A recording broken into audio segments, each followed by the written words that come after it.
What's good, fight fan? It's your man Mark Nash. Another great episode of Breaking Beats. Let's go. Just went down in a major way. Canelo Triple G Part 3. We're going to talk all about it. The good, the bad, the ugly. What did you think of the scorecards? What did you think of the action? Should Triple G retire? Canelo said he had a bad hand. We're going to talk about all of that and more. Smash the like button on the way into the room. It's your man Mark Nash, Breaking Beats. Let's get it, baby. This is my passion. This is what I love to do. But some days, sometimes, I'm just like you, man. I hate this job. Damn, I hate this job. Damn, I hate this job. Damn, I hate my job. Damn, I hate this job. I'm just like you. Damn, I hate this job. Man, I hate this job. Man, I hate my job. From a good dream I wake, sun rays on my face, planning out my day, hoping this ain't the one that I catch a case. I feel so good, I feel so straight. My manager keep calling me saying, hurry up, you late. Hurry up, you lay off. Y'all, man, I hate this job. Man, I hate this job. Been trying to play it cool, but it's hard to play it off. I've been hanging on to this bullshit, cause my car still ain't paid off. I know I'm on my way up, my boy just got laid off, so y'all, man, I hate this job. Man, I hate this job. These hoes here so ratchet, these niggas here so sneaky. Y'all don't even really pay enough for y'all to only pay bi-weekly. I'm trying to double up my cash, take this job, shove it up your ass. Yo, man, I hate this job. Sometimes I wanna say, walk in and slap my boss. This shit is getting hard. Damn, I hate this job. Gotta make it out of this struggle, bruh. And I don't really mean to take it out on you. You just a customer, but damn, I hate this job. Damn, I hate my job. Damn, I hate this job. Damn, I hate my job. Damn, I hate this job. Damn, I hate this job. Damn, I hate my job. Damn, I hate this job. We're the reason why your stockholders always stay afloat. Yet I'm asking, are they hiring? Like everywhere I go, schedule will say 9, but I think it's fine if I clock in at 9:04. I work 40 hours a week plus overtime just to be bro. So y'all, man, I hate this job. Hate that I applied. So much has transpired since the day that I was high. Told me I could advance, but you were telling me lies. Gotta give your notice before I quit, but you don't say shit right before I'm fired. Damn, man, I hate this job. Sometimes I wanna say, walk in and slap my boss. This shit is getting hard. Damn, I hate this job. Gotta make it out of this struggle, bruh. And I don't really mean to take it out on you. You just a customer, but damn, I hate this job. Damn, I hate my job. Damn, I hate this job. Damn, I hate my job. Damn, I hate this job. Damn, I hate this job. Damn, I hate my job. Damn, I hate this job. You and your procedures, you and your protocol, you and your policies, none of that shit don't apply to me. You and your quotas, you and your standards, you and your 2 sick days a year. Y'all niggas bananas. Wonder why the postman's posted with hammers, going postal with Popo on camera. His wage got him enraged, stressed out, it's hard to maintain. He flips the middle, grabs his.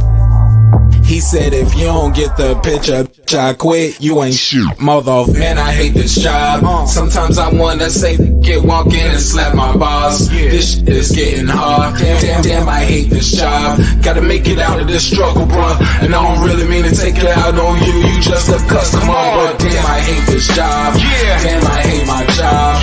Damn, I hate this job. Damn, I hate my job. Damn, I hate this job.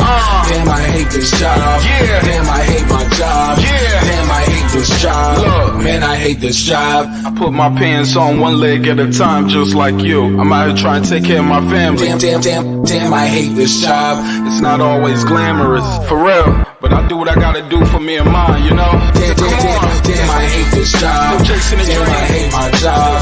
Damn, I hate this job. Damn, I hate my job. Damn, I hate this job. Damn, I hate this job. Damn, I hate my job. Damn, I hate this job. Damn, I hate this job. Damn, I hate this job. Damn, I hate my job. Damn, I hate this job. I'm just like you, nigga. Damn, I hate this job. Man, I hate this job. Man, I hate my job.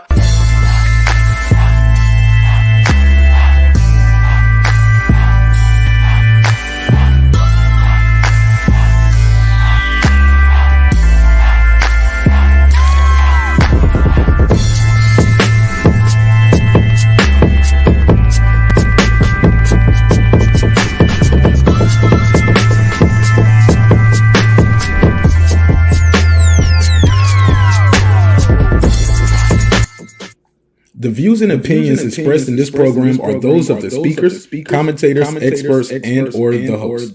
They do not explicitly nor necessarily reflect nor represent the channel's policy or the views held by the channel or broadcaster. The broadcaster or its channel cannot be held accountable for all or any views expressed during the program. Basically, if I didn't say it, don't come for me. You come for the person who said it. And please don't sue me for somebody else's words. With that said, let's start the show, motherfucker. This that squad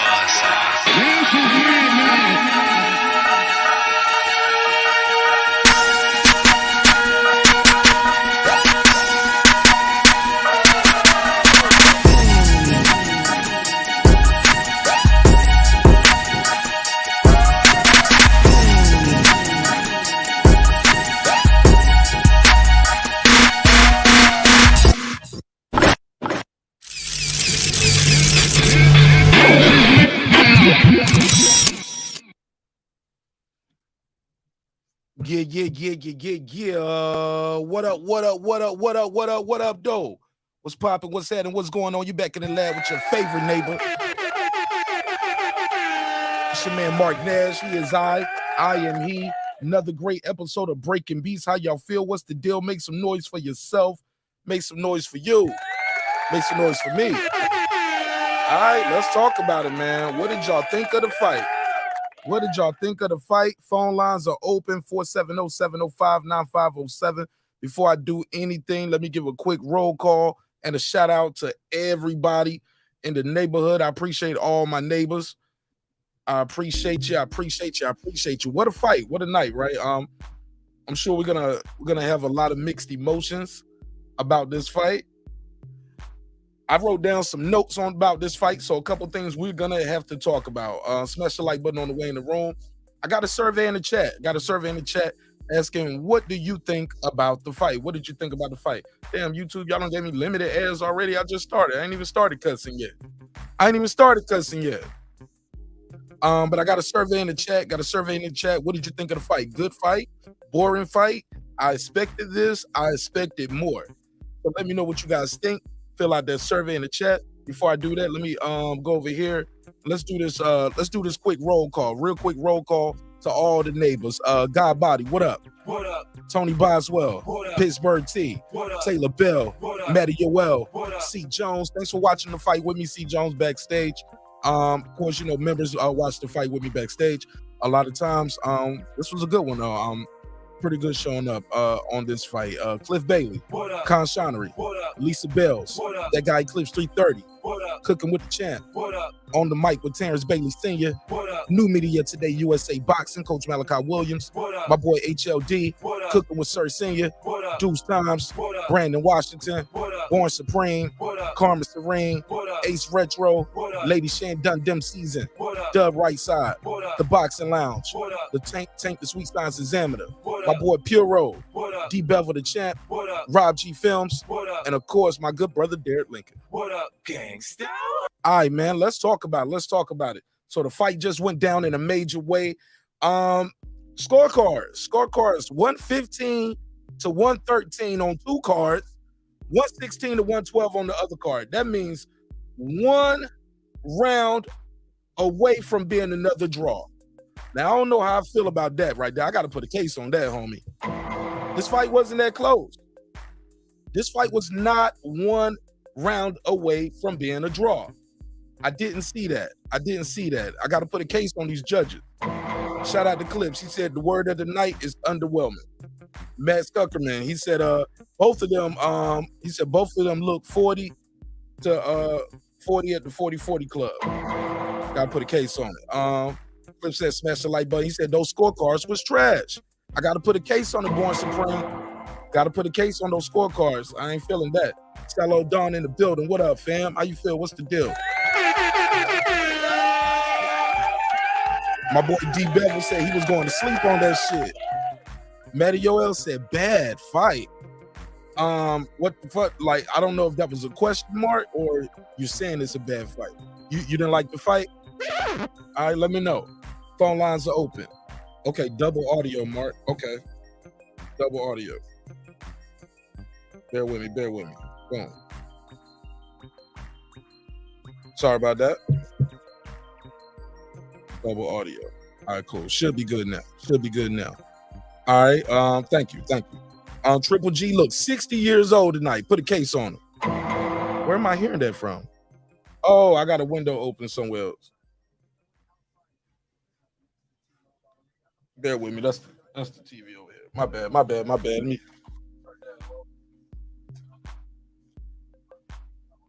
All right, so boom. My man said Triple G looks 60 tonight. All right, 60-year-old Triple G. What y'all think of that Ben Rodriguez fight? What did y'all think of the scorecards on that? Let me know. What's popping though? Let me see. He said basically.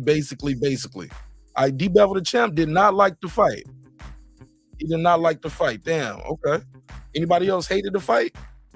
Who's mad that they spent their money on it? Who spent their money on it and happy that they got what they was looking for? Drumming for life. What up, though? Wrong button. Wrong button. What up, man? What up? There we go. Matt Cuckham, he said both of them ruined and finessed the zone. What up? Damn, you think they finessed him? All right, Triple G, a stone cold stunner. All right. Grimlock, what up, though? What up, gangsta? Popping with you, homie.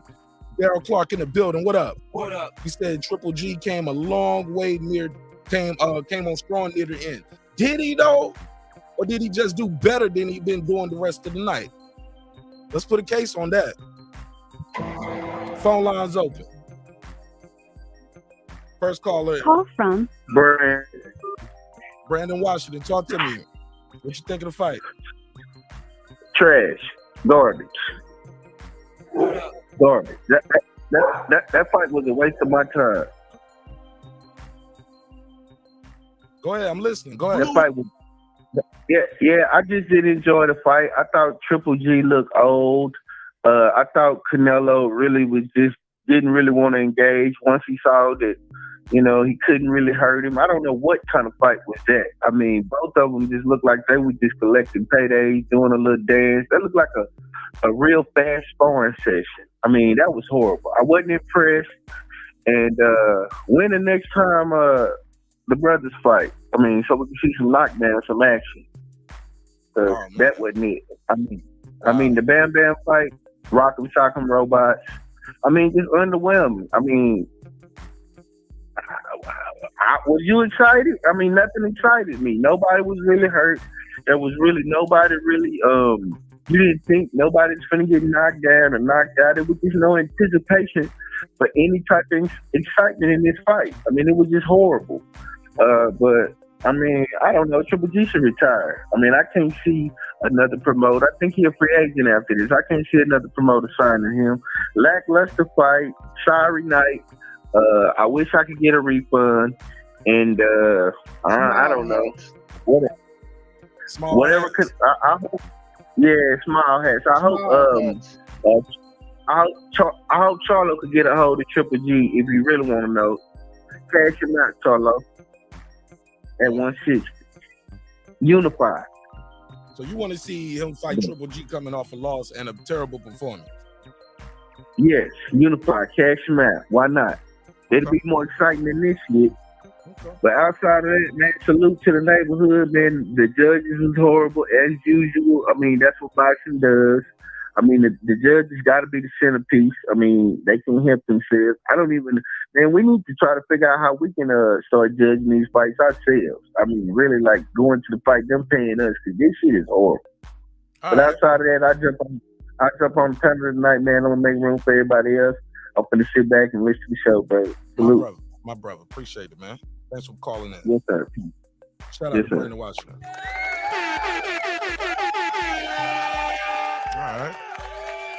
All right. First call of the night. Phone lines open, 470-705-9507. 470-705-9507. Call me now. Let me know what you thought of the fight. Brandon Washington said he didn't enjoy the fight. Did anybody enjoy the fight? My boy Reggie O with the Killer Show. What up, Reg? What's poppin', homie? What up, though? Shout out to my guy Reggie O. What up? Reggie O said them two judges were tripping, right? What up, gangsta? Yeah, I didn't think that fight was that close, Reg. I didn't think it was that close.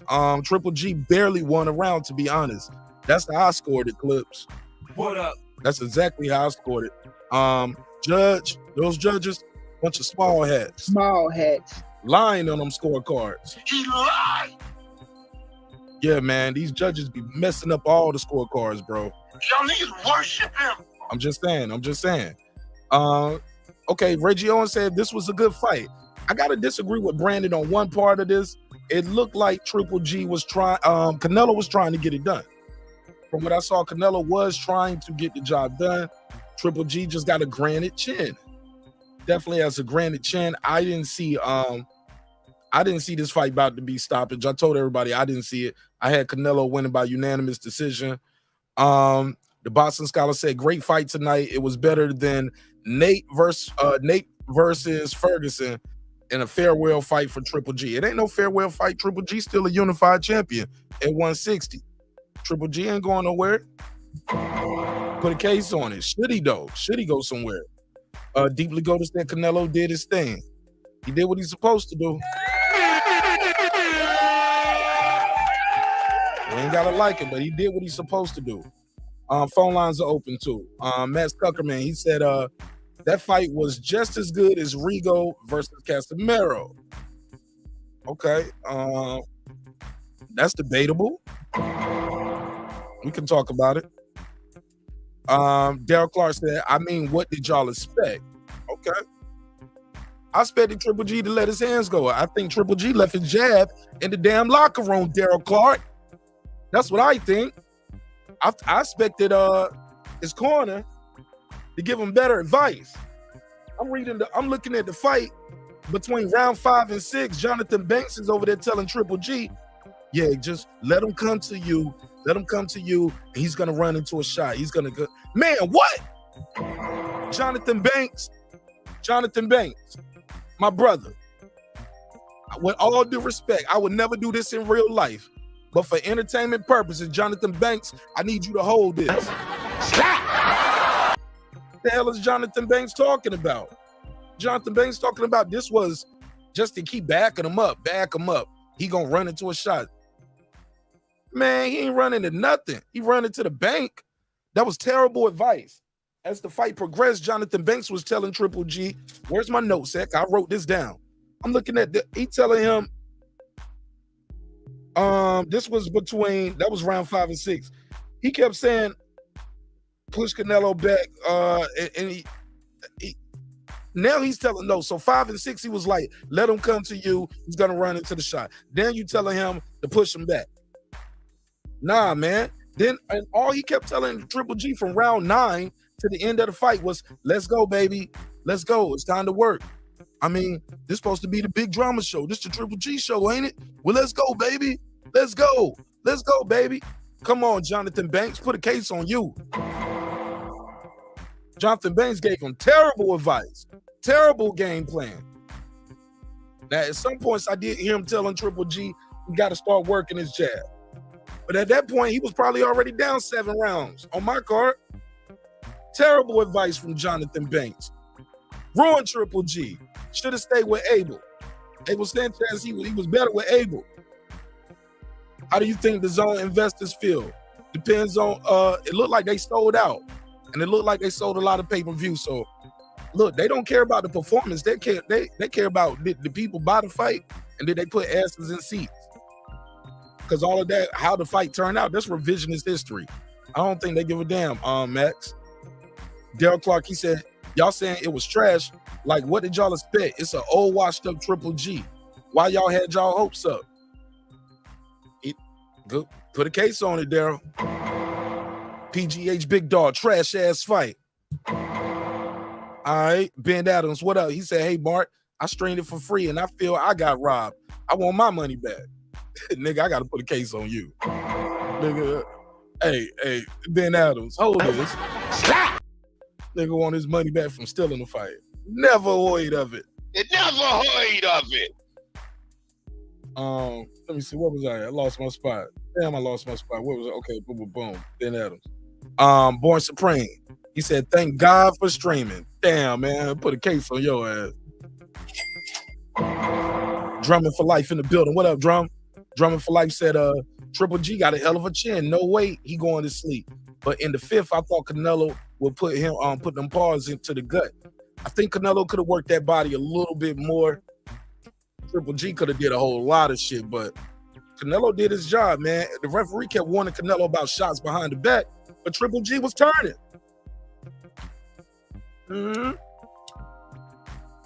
Triple G kept turning. Alden Johnson, what up, fam? Shout out to my guy Alden Johnson in the building. He said, Bam. He said, what did he say? Bam should have had a point taken away from him in that fight. Yep, that second knockdown. Yep, I'm glad you brought that up. Kenny Bayless fell asleep at the wheel. Got to put a case on Kenny Bayless, right? Can I put a case on Kenny Bayless? Put a case on his ass. What was up with Kenny Bayless? Because he let the guy get up, said it was good. If it wasn't good, you supposed to take a point. If not, you supposed to count that as a knockdown. Kenny Bayless fell asleep at the wheel, or did he get a little payola? I don't know. No, I don't know if it was going. Yeah, and that would have made a difference probably too. Brandon, he said Spence has never packed the house like that. PGH Big Dog, he said I want my time back for watching that hot garbage. Now, was it that bad, PGH Big Dog? Come on, because Canelo was throwing them hands. See, that's the thing with boxing, man. Y'all mad at both guys for the fight being trash. One guy came in there to fight. One guy was throwing a lot of punches. Right? And when you look at it, shit, let me put the punch stats on the screen. Let me show y'all the punch stats. Show you the punch stats. Peep this. Triple G threw 521. Canelo threw less. 120 from Triple G landed, 130 from Canelo. Just never know. You just never know sometimes. Look at that. That punch stats. Those punch stats, they pretty. It's 5. He threw more punches. I don't see all them punches that he threw. Maybe they counting those range founding jabs that never had no snap or no pop to him. He was just range founding with that. Drummond for Life, he said C- at best performance for entertainment. Damn, man. Y'all hard, boy. Y'all fans hard to please. He said old tiny top judges and shit. Give them the hat. Small hats. Small hats. Small hats. All right, small hats. Small hats. All right, so the punch stats, though, it looked like the landed shots were pretty close. I don't know where Triple G only landed 10 less punches than Canelo. I couldn't see that. I did not see that, homie. D Bevel the champ, he said, Reggio, stop lying. Phone lines are open, by the way, 470-705-9507, 470-705-9507. You watching Breaking Beats with Mark Nash. Let me know what y'all think of this fight. Poppy Chubby in the chat, he said, what up, people? Hit the like button. He said, I couldn't agree more. Hit that damn like button. I appreciate it, homie. He said, Canelo, landslide. Landslide. He said, about as exciting as a sparring match. The whole card didn't translate for me. Damn, got to put a case on the whole card. All right, yeah, you might be right about that. You might be right about it. Let me see where we at with it. Born Supreme, he said Triple G through some. Bro, the hell was up with Triple G, man? Look like he will put his ass in the dirt. It's over, man. Triple G.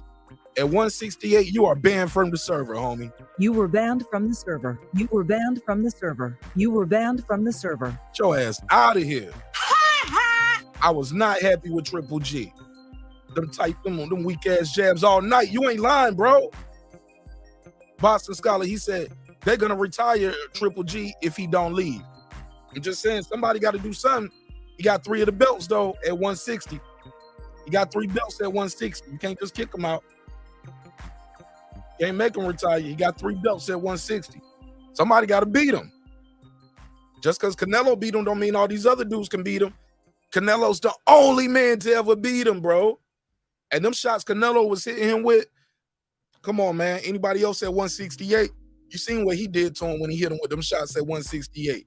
Broke their face, broke their ribs and shit.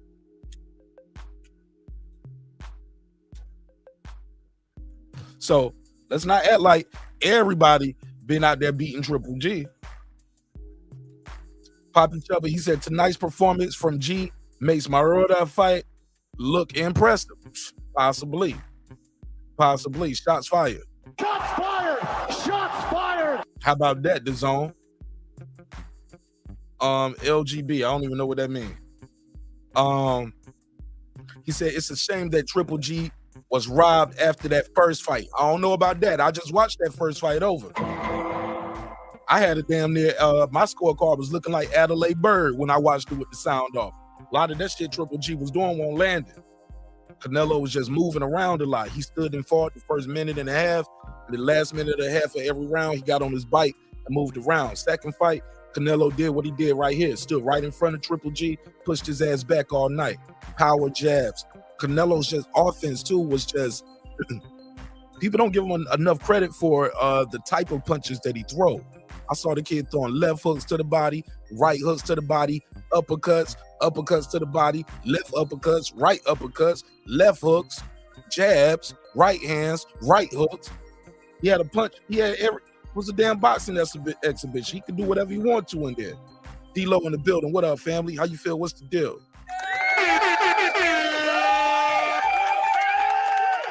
Whoa. He said of all of the 3 fights, none of them were great fights. Man, that second fight was good. That first fight was good. Them first 2 fights were good fights, D-Lo. D-Lo, you ain't like now one of the first 2 fights. I gotta put a case on you, homie. They was competitive. They were very competitive. They was evenly matched up. C. Jones, appreciate you watching the fight with me, man. He said, I don't think Triple G landed 100 punches. He said, well, I gotta put a case on that bitch. Yo, 120 to 130. Where did they get that from? Where did they get that from? I didn't see that. I didn't see 120 to 130, bro. Did not see that. Did not see 120 punches landed from Triple G. It was damn near a shutout on my card. 115. What y'all think of them scorecards? 115 to 113, 115 to 113, and 116 to 112. What did y'all think of those scores? Y'all think those scores was fair? Did Triple G win that many rounds? It was 1 round away from being a draw. I don't know about that. Small hats, absolutely. Small hats. Thanks for sharing the link, bro. Small hats. Wrong button. Xavier, he said salute to marqnash in the chat. Salute to you, Xavier. Daryl Clark, he said Triple G got that bag. No, he be chilling. He got that great. He did get paid handsomely for that. Unfortunately.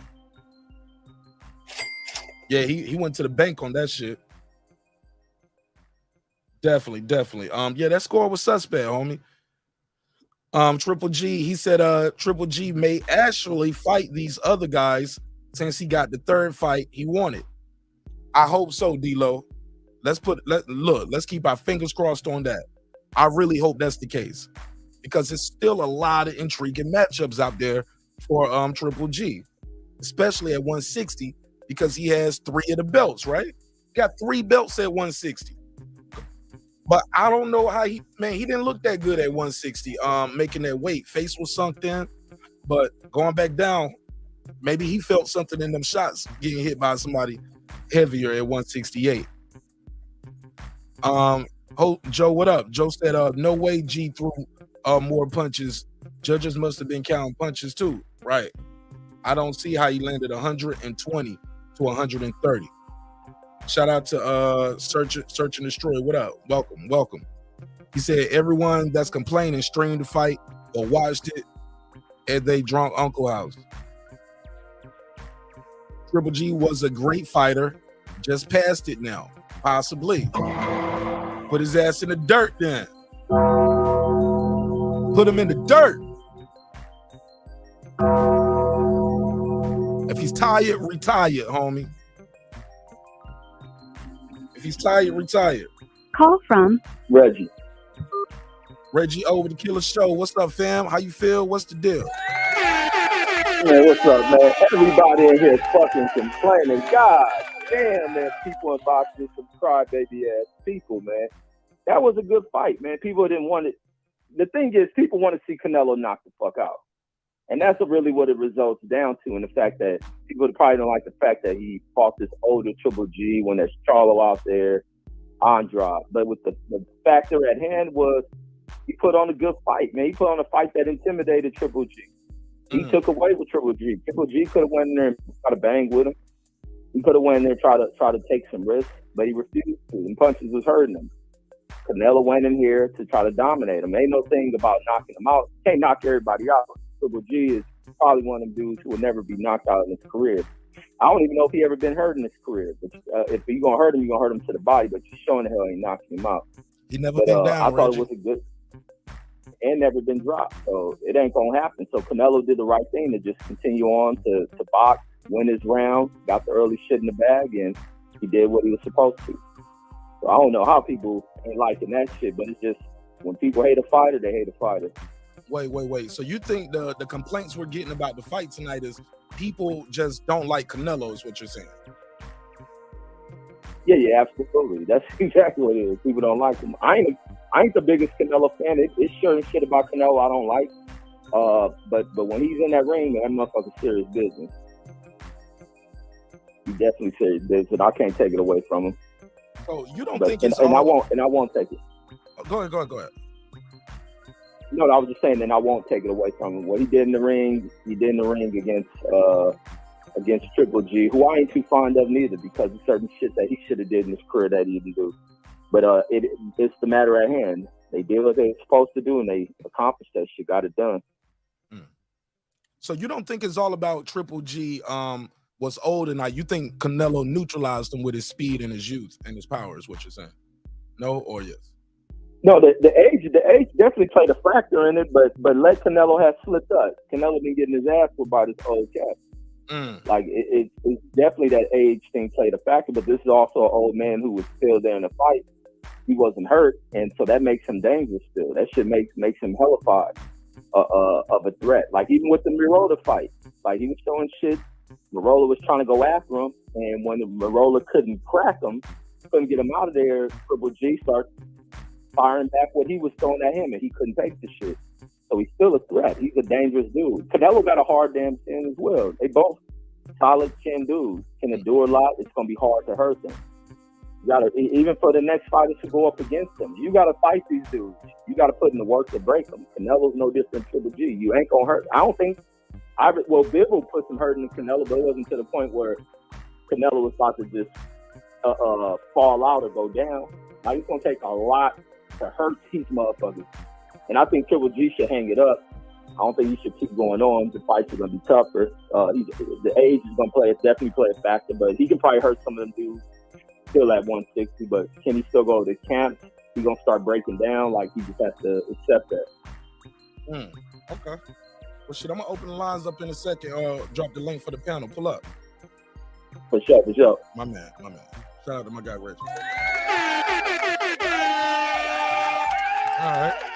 Reggie said y'all on some crybaby stuff, man. He said y'all crying. Boxing fans, you're never satisfied. SLG said the ones are complaining are the ones who paid for the fight. Okay.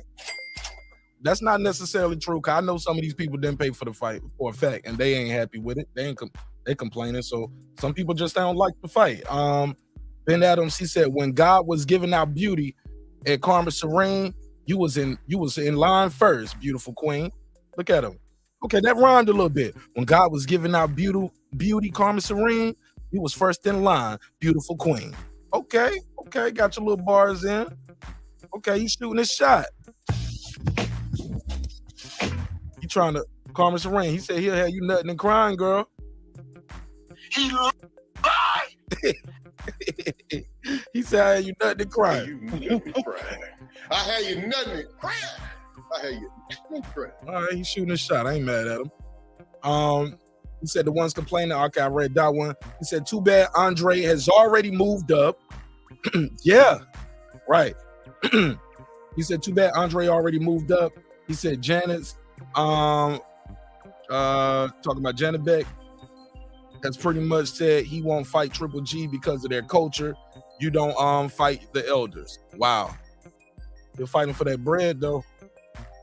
They're gonna fight for that bread if it comes down to it. Or Triple G gonna have to get off the pot. He said, check out Lance Romance, everybody. Janabek, I know what you meant, bro.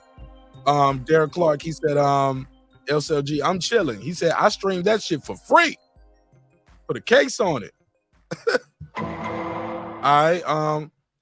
He said, we want that big drama show. Guys, this is box, guys. Like Kobe, LeBron, and Kobe, Michael Jordan, and guys. Like, bro, you ain't none of them, Triple G. I gotta put a case on you. You ain't no Jordan with this performance. You ain't no LeBron or no Kobe. Sorry. Shout out to my boy DJ. Let me give him a drop. Thanks for donating and supporting the show in a major way, DJ. A 10. A fucking 10. DJ says, salute to my bro marqnash. I had sent him in 117, 111. And it was a horrible fight. Canelo voice. Horrible fight. Get the fuck out of here, man. Horrible fighter. Yeah, Canelo voice. Triple G still has 2 belts. I thought he said he has 3 belts at 160. He said he got 3 belts at 160. Let's see what happens now. Hey, shit. I don't know. Based off that fight, Jonathan Banks could have stopped that fight. I mean, you know, when the guys get to certain levels, they believe they know what they're doing. And yeah. I don't know what Canelo was thinking in that fight, bro. Don't know what he was thinking. Triple G was thinking. He said, does Triple G have 1 fight left in his contract? I mean, he got 3 belts though, so it don't matter. Somebody gonna fight him. He said, I love both fighters, but hated this fight. I ain't mad at you. He said, the bottom line is Canelo was never gonna KO Triple G, and vice versa. That's what I said, D-Lo. I called it. I was like, that shit. I was like, they was hitting each other flush in all the other fights and never got dropped, wobbled, knocked down, or knocked out. Then everybody thought he was gonna knock him out. Put a case on you, homie. Put a case on him. Julio Guzman. He said, Canelo decision and old fat middleweight champ. Damn, let me give him the $2 drop. I'll give you the $2. Give him the $2. All right, pay him the $2. Oh, pay the $2. Shout out to Julio. Hey man, but Triple G made it 12 rounds. He made it 12 rounds. I agree with Reggie. I think Triple G will still give some guys some hell. Guys, look, this is box. Guys, this is box. Guys, come on, guys. Come on, it's boxing, guys. Hey, look, he beat everybody else that ever stepped into the ring with him, except the Mexican man from Guadalajara. Just one man, bro. So I don't know if it's over. I don't know if he was fat neither, though. Y'all thought Triple G looked fat? Hold up. Y'all thought Triple G looked fat tonight? Let me know. Phone lines open. 470-705-9507. Triple G had more gas in the tank down the stretch. That was telling for me. Canelo is right to get his rest before he comes back. He's been very active. And he got an injured left hand. He beat him with one hand. How about that? He said Beterbiev and Benavidez probably the only ones who seriously hurt Canelo. We shall see. Only time will tell. Triple G should walk off into the sunset. Man, it's a rainy day. It ain't no sunset for him after this fight. Shit, he can't. Nah, man. Gotta crawl into that dirt, get in that bag. Get in that bag, homie. It's a wrap, man, at 168. Didn't look strong. He looked slow. Yeah, he looked lethargic in there. 168 ain't for him. Canelo needs to stop moving through divisions and stake his claim in one. Hey, shit, if he can do it, let him do it. If he can do it, well, let him do it. Why not? Roy Jones was doing it. Nobody said nothing when Roy Jones did it. Let him do what he do. He said, I paid $7, so technically I paid. Canelo did the Triple G what he should have did to Bivol. He tore that shoulder up. Man, he did a lot more than this, than tear that shoulder up on this guy. Body shots, hooks. His punches looked like he was affecting Triple G. His punches didn't look like they was affecting Bivol, to me, Boston Scholar. He's talking to Born Supreme. He said, I don't want another Bivol fight. Why not? Why not, Chubby? Let me know. Jeffrey Zambrano. What's up, Jeff? What's popping with you? He said, Pacquiao versus Casimero. Okay, I don't get the point of that, Jeff. Like, what you mean? What about it? You want to see that? Pacquiao retired, I thought. Andre Rodriguez, what up? What up with you, homie? What up? What's popping? What up, gangsta? He said he should retire gracefully. He ain't retiring, y'all. He got 3 belts at 160. He told y'all he ain't done yet. He said, I like that drop. R.I.P. to Billy Bob. Absolutely. Triple G is talking about the IBO, I guess, right?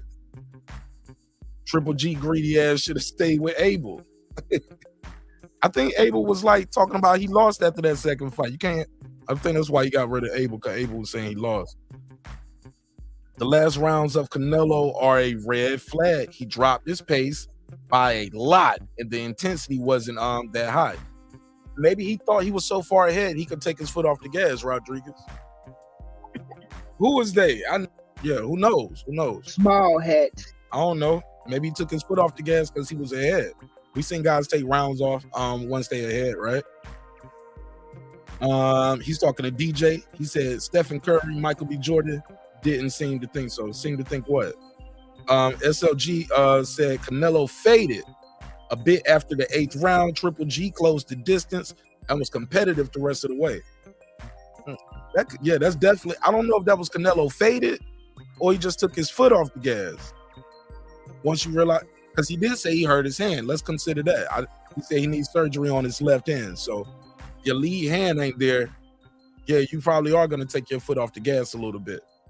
So I'm going to take his word for it. He said he hurt his hand. I believe him when he said he hurt his hand. Connie Nigma said that's all he wanted to do, make weight and say he went 12 rounds. Damn. We don't respect that, Connie Nigma. Put him in the dirt. Put a case on him, too. Put a case on him for that. We don't respect that. D-Lo 44, he said Triple G been catching hell at 160 for the last few years. He only looked good versus Smeta, Sir Smeta, and or whoever is smelled. Hey, look, but he's been winning though, D-Lo. Ain't nobody beat him. So that means something. Julio Guzman with the super chat. I got 5 on it. He said, I wouldn't hate Triple G as much as I hate the game. We've been in a ducking era for a while. Shit. Mike, hey, look, I got to give you the drop for that one, homie. Yes, we have been in a ducking era for a while. Yes! Yeah, motherfuckers been ducking, homie. You act like a little bitch right now. Yeah, I ain't respecting none of that. All right. He said, Mark, do you think Canelo can beat Bivol in a rematch? No. I didn't see him hurt Bivol at all. I ain't see him give him no cause to pause. That fight wasn't even close to me. I don't think he could beat him in a rematch. But I would watch it though. I would watch it to see if he can change his game plan up, change his attack. I'll be interested in that. But I like boxing though, man. I love this shit. So I would watch it regardless though. So I'm a bad example to ask that question to Ben Adams, because I'm gonna watch all the fights anyway, homie. C. Jones, he said it's sunny as hell, motherfucker. After that direct deposit hit, hell yeah. Yeah, he went to the bank with this one, homie. He went straight to the bank with this one. He said Canelo cannot beat Bivol. I don't think so neither, Clips. Put a case on it. Nah, I don't see it. Y'all smash the like button, man. We got a lot of votes on the survey, and we don't have the lights up. Get the lights up so I can drop this link. We only got 40 likes. We got 150 votes on the survey. So, and we got 150 people watching. There's no reason we shouldn't have at least 100 likes. So, got 150 people watching. Get the likes up to 100 likes. Let's go. 170 people watching. Excuse me. Get the likes up, yo. Born Supreme said Bivol is a better boxer than Canelo. He needs to stay away. Nah, if you want to, Born Supreme, put his ass in there. He said he lost. I mean, he said he got robbed. He think he won the fight. Put him back in there. Put his ass back in there. And the Bivol, everything he said he was, Bivol need to put him in the dirt. Round 1, fight. Let's go. Let's go. Throw his ass right back in there. SLG in the building. Right. Sly, what up? What's popping with my boy Sly, man? He said Canelo might as well fight Jake Paul. You know he's not going to fight Bivol or Benavidez or Charlo. Shit, I don't know what he gonna do. He just completed this 2-fight contract over here. Won one, lost one. So I don't be on that like thinking these dudes scared of each other like that, Sly. I don't be thinking this dude scared of nobody. And if it was about money, he could have quit a long time ago. I think these dudes really want to be in here, bro. If it was about money, he could have quit a long time ago. He could have quit after the Mayweather fight. Could have quit after she got about $20 million fighting Amir Khan. Yeah, man, I gotta give him credit, homie. I ain't gonna say that. But you are entitled to your opinion. That's what makes this show so dope. He said Bivol. He said Clips, Bivol got Zerto problems. Absolutely. Absolutely. And that ain't gonna be no easy fight. Absolutely. People saying that it's gonna be an easy fight for Zerto. I've heard people say it's gonna be easy for Bivol. It never heard of it. Never heard of it. It never heard of it. Nah, man, this ain't gonna be no easy fight for one of those guys. If so, I'll be surprised. Julio, you don't believe Canelo had hand problem? That explains what happened in the end of the rounds. That makes sense to me. It explains like the lack when he kind of, I guess you would say, he took his foot off the gas. That makes sense. It definitely makes sense that he would have a hand injury. Let's keep it moving. Maddie, you're well. What up, family? Maddie. What's up, Maddie? What's poppin', homie? Salute to you, bro. What's up, motherfucker? Hope you enjoyed the fight, Maddie. D-Lo, he said Roy wasn't up and down, avoiding the best guys. Canelo isn't staying in one division because it allows him to strategically maneuver around. If it was that easy, D-Lo, everybody would be doing it in the sport. Why everybody don't just go up and down the weight to avoid a guy? Because other people are avoiding guys too. It's easier ways to avoid a guy than going up 8 pounds or going from 160 to 175. Come on, bro. And shit, if it's like that, why them other guys don't move up in weight? Why they ain't fighting nobody? Charlo ain't fighting nobody, man. He done pulled out of a fight with a back injury and ain't fought nothing since then. We ain't even hearing about the fight. He said not buying the hurt hand story. That's an excuse for why he didn't knock out Triple G. We shall see. If we see him posted up on IG with his hand casted, start seeing the scars on his hand. Yeah, man, it's very possible. Because I was just telling somebody during the fight, bro, I was like, Canelo don't really be getting a lot of injuries. If so, they keep that shit secret. We don't always hear about, hey, he got a hand injury, back problems, knee problems. We don't hear about a lot of injuries with Canelo. So it's about time for an injury. I mean, you only can be healthy for so long, bro. So it's very possible. Canelo fadeaway fighter. I damn near every fight, hurt hand or not. You be winning though. Deverenchenko and Jacobs arguably beat Triple G. I'll put a case on it. I'll put a case on that, homie. I can see how you can say that. I think it was closer. I don't know if they beat him, but I definitely was closer than the scorecards had it. Deep Lagoda said, I'm saying it was a star-studded event. You never see that in the UFC. Got to put a case on you. Nah, the UFC be having some stars out there, man. They definitely have some stars coming out to see them as well, especially if it got to be a good matchup though. He said, "I love your passion. Keep it going." Thank you, Julio Guzman. I can't do it no other way but keep it going, homie. Thank you. I'll give you the $2. You give him the $2. All right, pay him the $2. Oh, pay the $2. Appreciate you, man, for supporting the show in a major way. Matt Skuckerman said, Canelo always gets tired. That's why he don't want the fade with Benavidez. Benavidez don't get tired.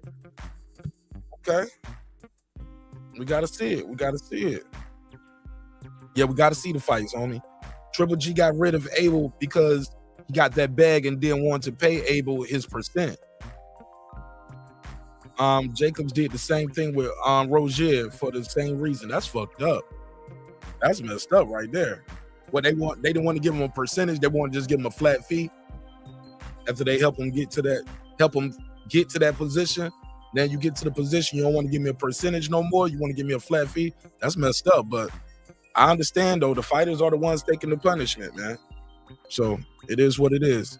He said, "I got to run. I shared the live. Thank you for your time and energy." Julio Guzman said, Bivol said he would be down for the rematch. Canelo response, crickets. Damn. When was that? Give me the crickets though. Crickets. Let me give him the $5 drop. I got 5 on it. All right. We'll talk about it. I'm gonna drop the link too. Shout out to Matty Olel. He said, "Salute, bro." Ben Adams said, "What's up?" He said, "Triple G needs Sugar Hill on board. Best trainer right now." All right, that's arguable. Shout out to Lisa Bells. What up, family?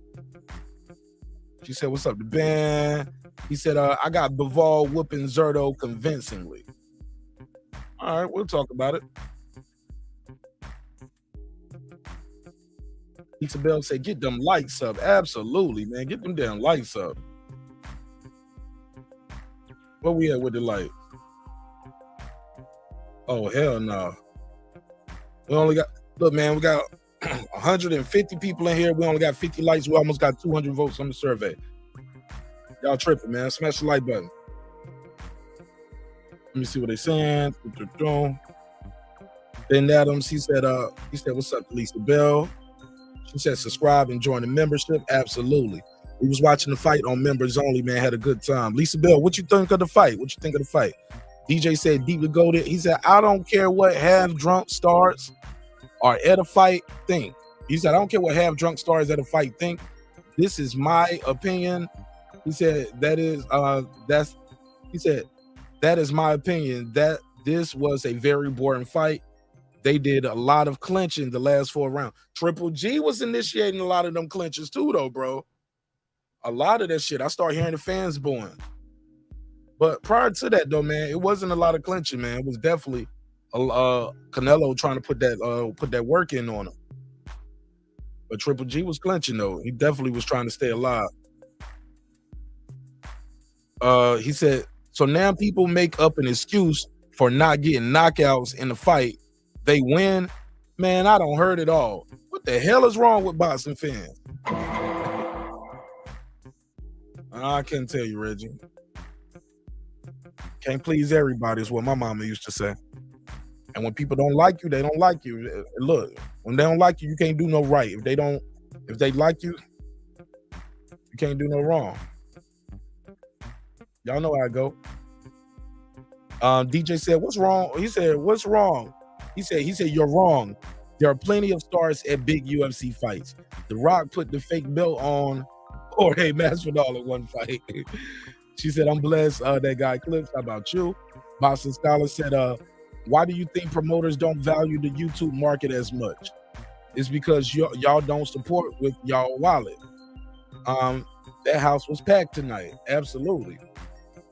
Damn show was packed tonight. The weigh-in was packed too.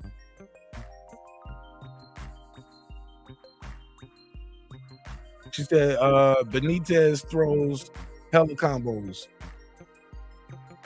Then Adam, she said the whole card was disappointing for me. How about you, Queen? He didn't rock with it. All right. Bivol is too strong for Canelo, Search and Destroy said. Yeah, I just didn't think Canelo could hurt him, bro. He didn't seem like he hurt Bivol at all. Deeply Goated said, DJ, this fight was better than Ruiz versus Ortiz, who people was calling a great fight. And UFC don't be having stars like that show up, bro. They do though. They put the camera right on the stars. When you see a star in when we see a star in boxing, we don't even make a big deal about it. All right, and the link is out there. Anybody want to have a conversation with me? Got to have good audio, yo. Good audio only. The boxing scholar said DJ The Rock was a wrestler, bro. And he has UFC endorsements. He's beyond a wrestler, man. The Rock, a wrestler, bro. He is a movie star. Stop that. He's a bona fide, and no, he's a UFC sponsor. He don't have UFC endorsements. He's a UFC sponsor. They got his shoes on when they walk to the ring. And let's stop acting like The Rock is just a wrestler, bro. He is a mega movie star. Stop playing, boxing scholar.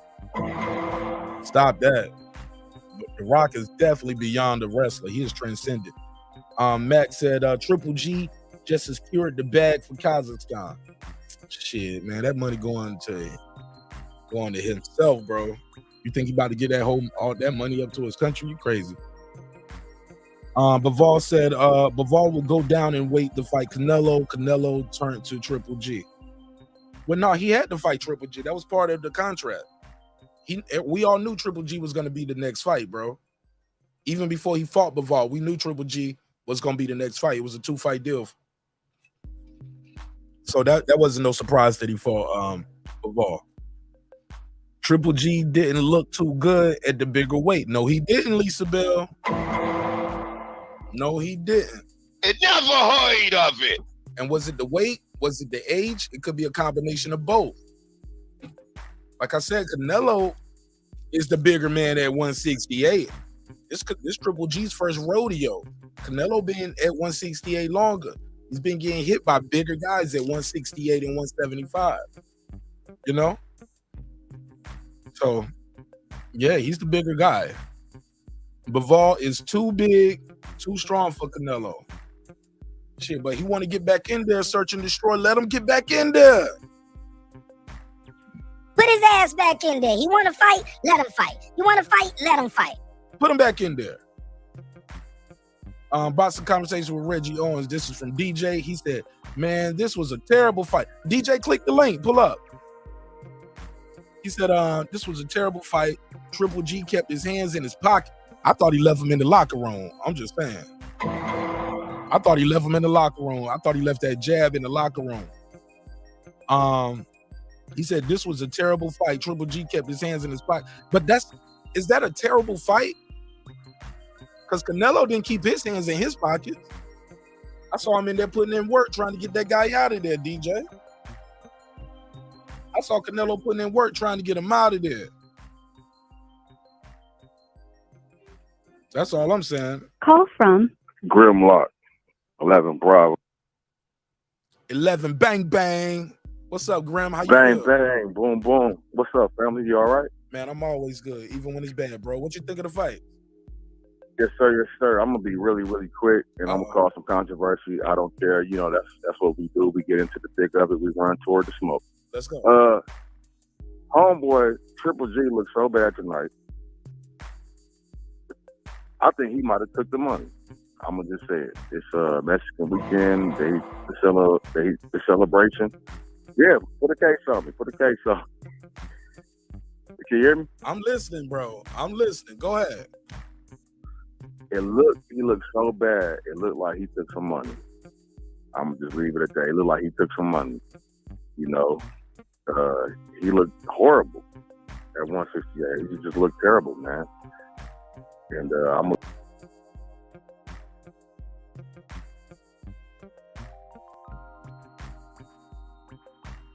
Yeah, I hit the wrong button. I got kicked off my own show. All right. You said say that last part again because the audience didn't hear you. Say that last part again. Okay. he looked so bad. It looked like he just took the money. Like he might have got paid for this shit. I don't know. He looked that bad. I never seen Triple G look that bad before in my life. You see what I'm saying? But could it be the weight going up to 168? He's not used to fighting at that weight. Canelo is. Nah, because I think they walk around at like 175-ish. You know, they walk around. You know, and but that ain't fighting. No, though. You ain't I don't think so. You ain't carrying it in the ring though. Yeah, you're right. But his jab wasn't there. He ain't make no moves. It was just like the pity pat. You know, that pity pat shit. Like that's not gonna work against Canelo. You know, I'm not a Canelo fan like that, but he just looked terrible, man. He looked so bad. I'm actually convinced he took some money, man. Wow. He got to feed his family, right? Yeah, I'm gonna go ahead and say it. He was already getting paid multiple millions of dollars. He didn't have to take no. Ain't got to take no bribe. I don't know, man. It just looked like that to me, man. It just looked like that, dog. Like he just took the money and he was like, "Fuck it, cocaine's a hell of a drug." Man, you tripping, bro? He ain't take no dive, D's. Don't do that. Don't start that. You don't think? Hell no, man. Put a case on you. I gotta say it. Come on. Nah, because he looked that terrible, man. I never seen Triple G look Y'all that terrible. fans gotta stop this bullshit. Every time some shit don't go your way, y'all say a nigga took a motherfucking dive. Tired of that shit. He just looks bad, dog. He needs he needs to retire. If he's gonna look that bad, he needs to. This should be. He should never go up. He should stay at his weight. But I'm just saying, man, he looked that terrible, dog. Okay. To me, he had multiple opportunities. He had a lot of counter opportunities. You know, Canelo's a tricky fighter, you know. But he didn't put no pressure on. He was on his back foot all night. That's the way I saw it, dog. All right. Well, I appreciate you calling in, man. You're more than welcome to call back or pull up anytime. All right, my brother? I appreciate you, Battle. I'll holler at you. All the time, my brother. All right. Good call. Lisa Bell, talk to me. What you think of the fight, sister? Yeah. I felt that that weight, you know, he wasn't acclimated into the weight yet. So that was like his first time at that weight, and he looked big and kind of sluggish. He didn't fight his normal style, but I know he got a new trainer now, because normally his style was always like come forward, you know, power jabs, and cutting the ring off. But his style is a little different now. But he just was slower to me. Canelo was throwing with bad intentions. You know what I mean? Right. What else? He you know, I give him credit though, because he you know, he got a chin. Triple G, he got a solid chin. And he didn't really start turning it up till later on, if you notice. Because maybe he was saving. Maybe he thought that Canelo was gonna fade, and then he would just, you know, go to work on him. But Canelo got a rock hard chin too. And another thing too that I noticed, when Triple G was close to Canelo, right, I noticed he wasn't doing stuff. He was afraid of those counters. Oh, you talking about Triple G? Yeah, because when Canelo had his high guard up and Triple G was close to him, like he could have just teed off, but he was worried about them counters that was going to come back. That's what I picked up. You know what I'm saying? But he said he's going to go back down to 160. You could tell it just wasn't his weight. And, you know, it's a combination of the age and, you know, the things starting to slow down. But that added weight made him slower to me. Right. Oh, that's loud, Lisa. You got some background noise. Oh, that's the fan. Yeah. Yeah, your mic rubbing against something. Okay, let me go back to the chat. All right, I'm gonna go back in the chat. Okay, cool. Okay. Good observation, though. Great observation. Thank you. All right, Lisa Bell, thanks for pulling up. All right, Con and Nick now. Shout out to my boy Taylor Bell. He said Triple G just too old now to make a good fight. Shit, I think it was what Canelo was doing as well. I don't think it was just all on what Triple G was doing. I think wasn't doing. I think a lot of that was what Canelo was doing to nullify him. Y'all smashed the like button, yo. Y'all tripping. We got 140 people. We ain't even got 60 likes. Got over 220 votes on the survey though. Come on, man. Let me see. Clip said, I agree. Let Bivol beat Cinnamon again since Canelo says he wants more work. Why not? I ain't mad at it. Horrible in a win. I don't know what you're talking about. Deeply goated. They are though. I can't wait until the numbers come out for this fight for you to see it's not gonna do the numbers people think it did. Really, DJ? You don't think people pulled up and showed out for this fight? Interesting. I think people showed up for the fight, dog. I think people bought it. The people who's gonna buy it bought it. And shoot, I know some people who wasn't gonna buy the fight talked about all week they weren't gonna buy the fight. Brandon Washington, Lisa Bell, shit. Some people bought the fight, and they've been on the "I'm not gonna buy this fight" thing for a minute, but they actually bought it. So you'll be surprised. You might be surprised. Taylor Bell said, "What's up to Lisa?" Lisa Bell said, "That's his first fight at that weight. He wasn't acclimated. It's not as easy as people think." Lisa Bell, you're right. It's not as easy as people think it will be. Now it's a conspiracy. I don't know what you're talking about. DJ Dury Jones said, glorified sparring. It never heard of it. He ain't feeling it. He didn't rock with the fight. All right. The box scholar. So Canelo looked bad, but Triple G took a dive. Make it make sense. That got to be Deuce times. Nah, that ain't Deuce. My boy James Lights Out Tony would have beat Triple G and Alvarez in the same night. Then he pop dirty his damn self on Ben Adams. Then James Lights Out Tony pop dirty after he won the heavyweight title. Just saying. He didn't have the usual snap on his punches until later. Shit, I barely had it up there then. Somebody said the jig is up with those guys. He said marqnash. One guy refuses to engage for 8 rounds. That's a terrible fight to me. All right. Your opinion is your opinion, my brother. I can't tell you right or wrong on that. It's your opinion. The Rock from Brockton said that fight was hot garbage. He said, get it out of here. It never heard of it. All right. SLG said there was more money for Triple G if he won. Right. I agree. Because he would have got a fourth fight if he could have beat Canelo. Damn sure would have got a 4th fight. But that ship has sailed. He can't go in there and try to get a 4th fight now, losing, right? So I don't know about him taking a dive or Triple G taking a dive, homie. I don't know about that. I can't agree to that. DJ, you the homie, but you wanted boxing to fail. Huh? How you know what he want? You don't know that man's heart and his mind. Boxing scholar, what you on? How you know what he want? That's interesting. Triple G didn't let his hands go early. Absolutely, Sly. That's part of the problem.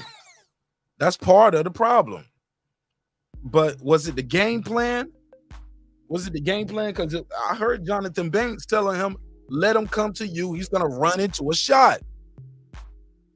That's terrible advice, right? DJ, you can't see the sport outside of yourself. Clearly, more people support it than you think. Real stars follow boxing, from rappers to Y'all niggas still on that. Y'all ain't even talking about the fight. Y'all talking about MMA versus boxing. Y'all ain't even talking about the boxing or what happened in the fight. Y'all talking about what stars came out there. That's funny to me. Bucho74, he said, did you guys see the Matrix double jab in one motion? They never heard of it. Nope.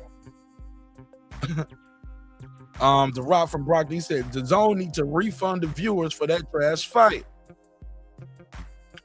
You getting a refund? Never heard of it. They never heard of it. You ain't getting no refund, homie. You are not getting no refund. I'm sorry to tell you, they don't do that. He said, can't forget the numerous. Oh, he's still on there. There's a reason there aren't that many dominant 40-year-old athletes. How about that? You're right about that, SLG. It's a reason for it. That Undertaker comes for you at a certain age, homie. That Undertaker coming for what's his. Skipping all of those. TFT, he said, if he took a dive, why didn't he dive? They never heard of it. Exactly, man. Exactly. He said Triple G been boxing too long to pull straight back with his chin in the air. Shit, but a lot of times he was doing that in the first two fights. Canelo was falling short. He couldn't quite reach him. He couldn't quite reach him with those left hooks. Canelo was able to hit him with the left hooks this time, though. Those left hooks were landing this time, big dog.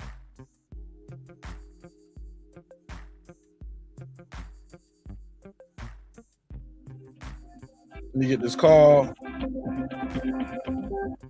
Call from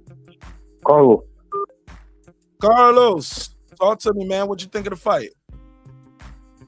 All right, man. I just wanted to say that I agree with the lady that called earlier. My assumption is that Triple G knows that Canelo tends to fade towards the end of the fight. So I'm assuming that he knew that Canelo was mad. He was going to come at him throwing power punches. He was hoping that he would fade and eventually beat him up towards the end of the fight. But it just never, it didn't go to, his plan never worked out. So that's why he lost that fight. Why he didn't, look, that if he thought he won the first two fights, why would he try something new like that in the third fight? I'm assuming just because of the loss of Bivol and the way he was talking that whole fight thing, that he was going to come out and knock out Triple G. So maybe Triple G thought that he was going to own up to his words and come straight at him and just throw bombs. And he was just hoping to either catch him in the exchange and hopefully wear him out towards the end. Because if you notice, he didn't really pick it up until Canelo looked tired. And you can tell Canelo starts to fade towards the end. Like, he doesn't have that stamina. He's had that issue since I can remember, since he fought Floyd. He always gets tired towards the end. So for him, it was probably, he's already fought him twice. He already has that in the back of his mind. He's like, he's going to fade. And maybe he thought at 168 his power would carry even stronger. But it just didn't work out in his favor. And he gave too many rounds away. That was his problem. All right. Well, I appreciate you calling that, Carlos. You got anything you want to say before I let you go? No, I just like listening to your show, and I appreciate you letting me call in. Man, you're welcome to call back anytime. Thanks for pulling up, Carlos. Okay, thank you, sir. Yes, sir. Good call, man. Shout out to Carlos.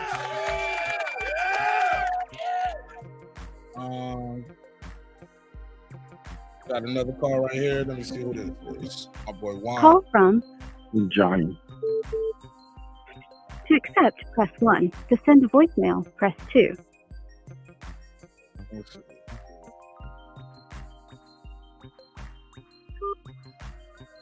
Johnny, what's your name? Where you from, baby? Yo, what's up? This is Johnny from Cali. Talk to me, Johnny. What you think of the fight? Man, it was an awesome fight. All you Canelo haters out there, man, you guys should know already that Canelo has that experience fighting those heavyweight people. You know, and it was a great fight. Canelo had those 10 rounds win. Triple G didn't, he didn't come up till towards the end. And man, you guys should have known already. Canelo was going to take this one, having that experience fighting those heavyweight people. Bivol, and he has that experience already, moving up in weight class and fighting all them heavyweight people. And like, come on, guys, you guys should know already. Canelo already is kind of getting used to this weight class, to where Triple G had to move in weight, and he was slower. Moving up in weight, he was slower. Canelo already had his one, and now he learned. Canelo, with fighting with Bivol and these other people, he learned already. But Triple G didn't know what to expect no more, so it was a different fight. So Canelo had the advantage, and he took over it, kept him away, did his punches, and got him. Yeah, man, he won that shit hands down. What you think of those scorecards, though, man? Those scorecards was too close. Right? The scorecards were horrible, except for that young lady out there that scored them close and everything. But other than that, so I mean, Triple G, it was crazy because they said that he was one round away from like being tied again, and I was like, that was pretty crazy, But Canelo had him pretty. He pretty much had them all won. He had hands down had all the rounds won, except the last probably 3. It was probably tied between them. The last 3 they were like tied, but I don't know what kind. Everyone's minds, they see something different. But Canelo pretty much won the fight, hands down and everything. But I'll tell you one thing though, I'm waiting for that Ryan Garcia and the Tank Davis fight. That's what I'm talking about right there. All right, yeah, man. Who you got winning that? I got Tank Davis all day. Unless he fights Pitbull Cruz again, then that's another good one. All right. Shit, I ain't mad at that. That's a good. I would watch either one of those, but I'm biased, man. I like boxing, homie, so I'll watch him fight Cruz again. I would love to see him and Ryan mix it up. That'd be a super fight for both of those guys, right? Oh yeah, that'd be awesome, man. Hey, I want to thank you guys for what you guys do again. I'll keep on showing you guys love. I know you guys do it every time you guys have a fight night and everything. Much love to you guys to keep up the good work. I love you guys, and I'll keep on calling. The last time I talked to you guys was when Bivol and Canelo fight. I even said that Canelo moved up too quick, but he's learning from it. He's learning from it, and like fighting those heavyweight people and everything, and he's gonna be a stronger fighter. Moving down and everything, but it's awesome. You guys keep up the good work, man. Thank you, Juan. Appreciate you, bro. You guys have a good one. You too, man. I'll see you on the next Mm-hmm. one. All right, good call. Shout out to my Latino brothers calling in. Let me do this drop. DJ said, I heard Ben Rodriguez got a gift decision tonight. I don't know if it was a gift. I'll give you the $2. Give him the $2. All right, pay him the $2. Oh, pay the $2. Jerry, you got to turn the TV down in the background, buddy. It's down. Talk to me. What you think of the fight, Jerry? I thought it was a little bit boring myself. Golovkin. You bought it? What you You paid for the fight? Yeah. How much did it cost? $65. Oh, because you got the DAZN package. All right, cool. Yeah. I'm not one for buying a whole lot of fights lately. I did buy this one because I thought it would be a much better fight, even though Golovkin's age I knew would likely factor in, but I didn't think it would factor as much. At 50 seconds into the fight, I was concerned for Golovkin right away because he was gun shy, and that's the first sign of a fighter that's turned the corner. They gun shy, and he was in range to hit Canelo, but he wasn't letting the punches go. He just simply wasn't being active, and that's a sure sign when a fighter's turned the corner because they're afraid, their reactions aren't as quick, and he just did not fight the same. So I thought the fight was a little bit boring, simply because Golovkin just didn't have it in him to fight like he did in the first two fights. And while in the first fight, people say, Canelo aged Golovkin, I thought that wasn't true. Golovkin was on a 20-fight KO streak. He was number 2 or number 1 pound for pound, and nobody wanted to fight him when Canelo first fight him. And the first two fights I thought were absolute draws, too close to call. But this time, putting that 4 years on it, he did age him out. And he still wasn't able to stop him.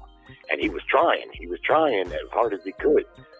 And lastly, Canelo, for his part, I think he looked pretty good. His confidence doesn't seem to be shaken by that Bivol loss, and I thought he looked good. His hand speed looked good.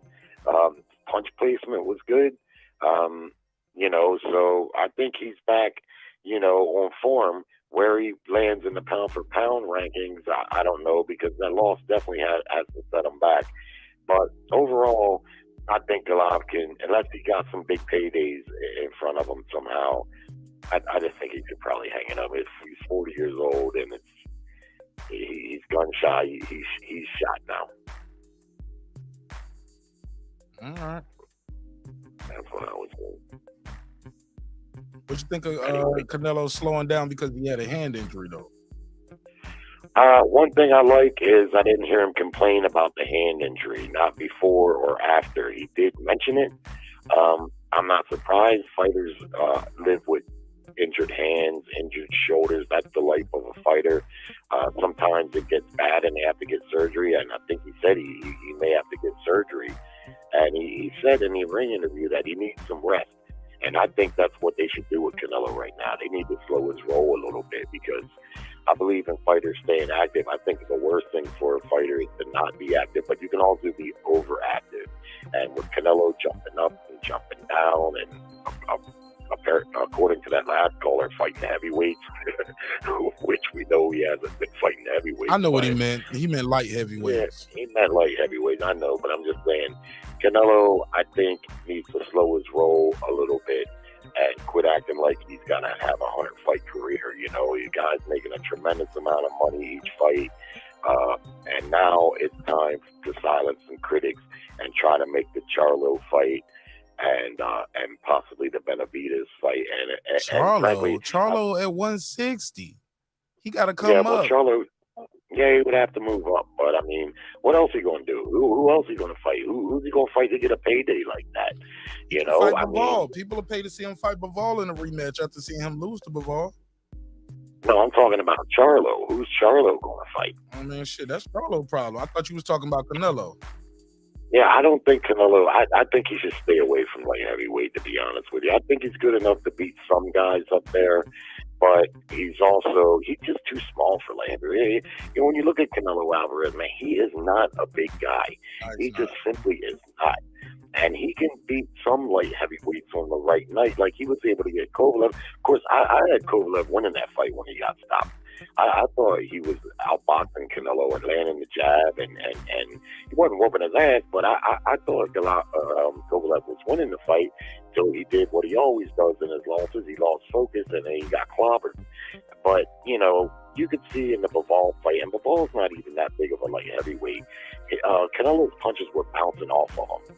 The punches that he did land mostly were just bouncing off of the guy, and I just think he should stay away from light heavyweight, settle in at super middleweight, and try to make some of these fights that some of his critics are calling for, like Benavidez.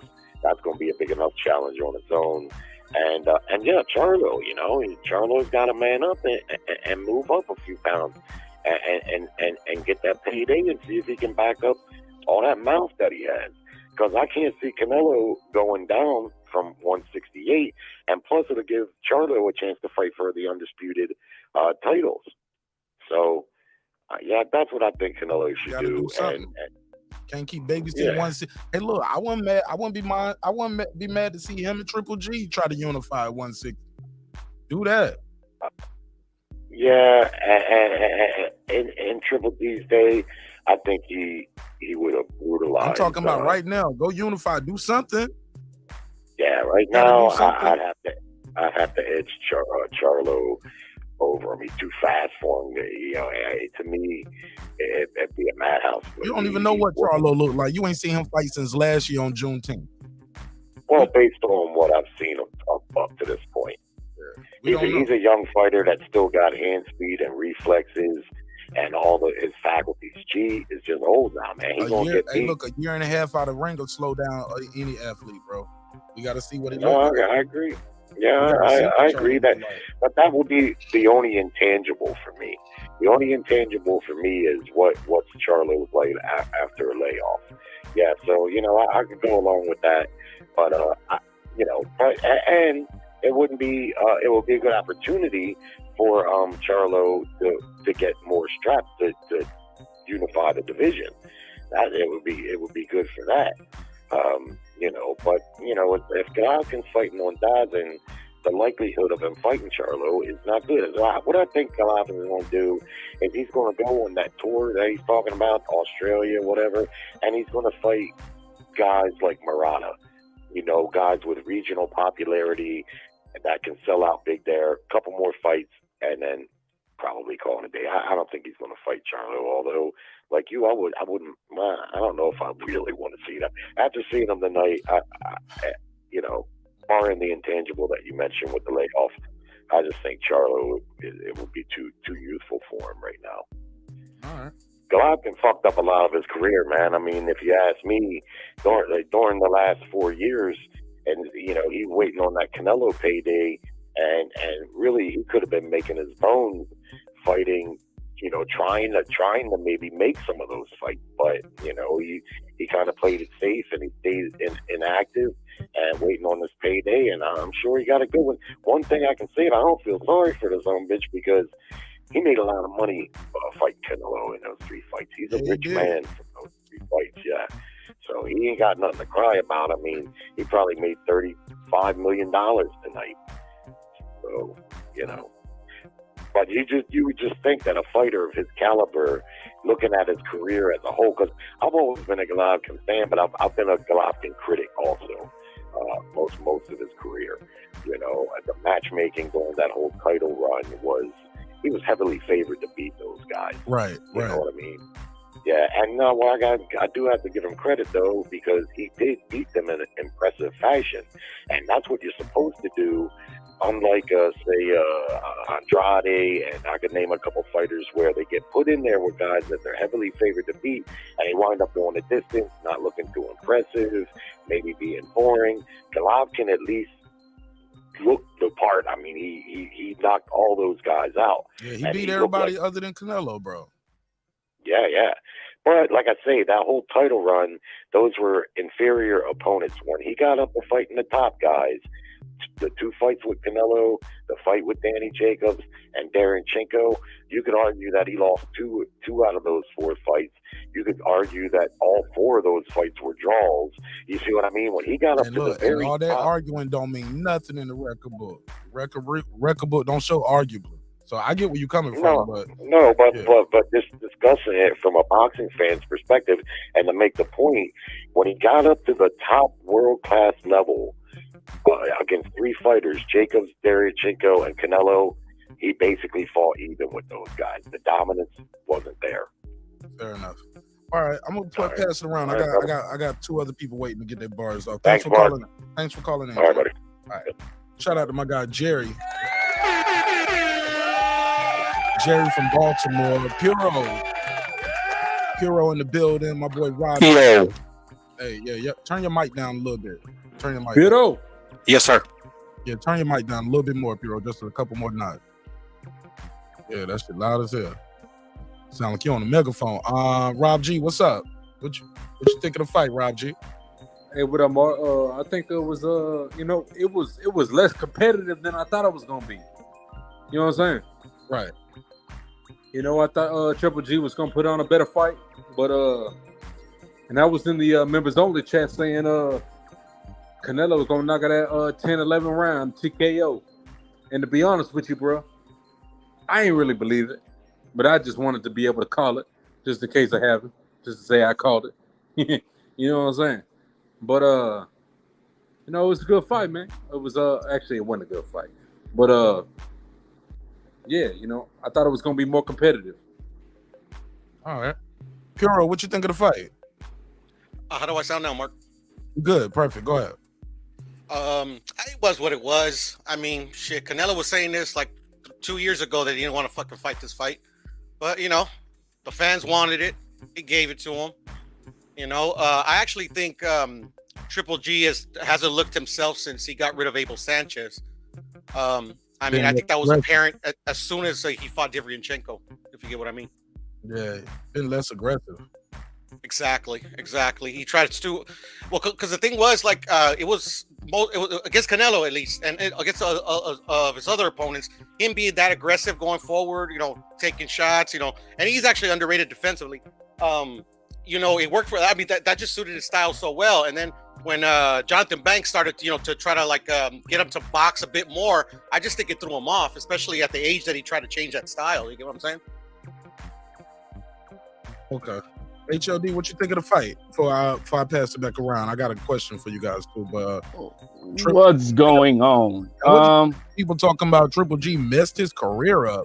Hey man, HLD the GOAT, man. HLD the GOAT. If you end your career, like they say, he made about $35 million between these fights. That don't sound like he messed his career up to me. He's Triple G's still in a good spot. He's still the unified champion at 160. He's still in a good place, and he ain't retiring anytime soon.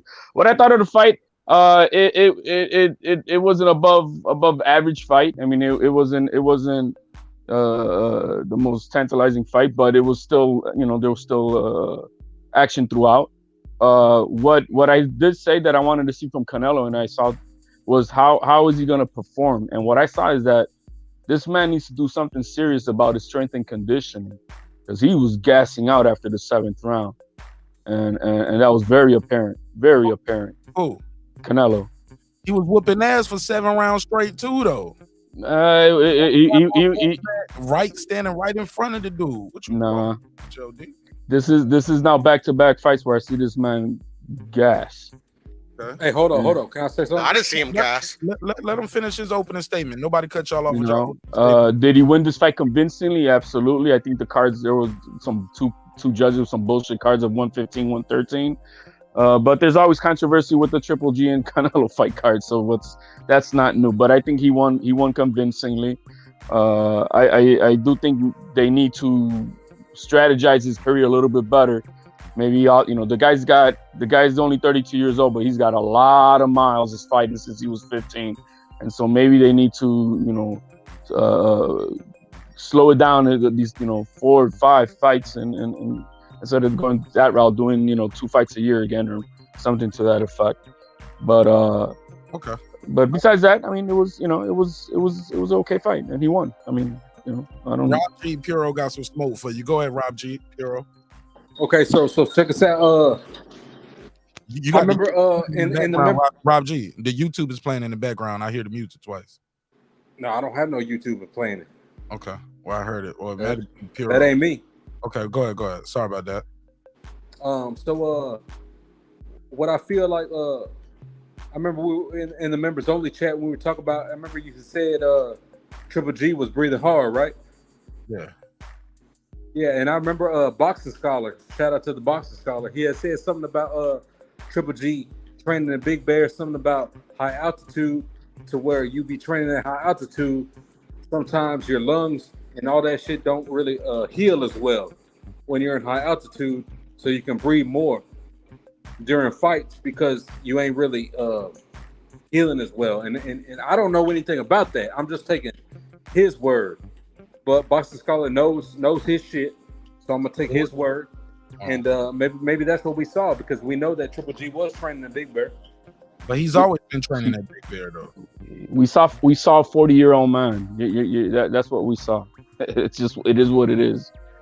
It's I think he performed well. I'm not saying he, I think he performed, well. I mean, I'm not saying he was, but he's 40 years old. And so it's a different weight class too, HLD. Yeah, and so carrying that weight, Canelo is used to fighting at these bigger weights and getting hit by bigger guys.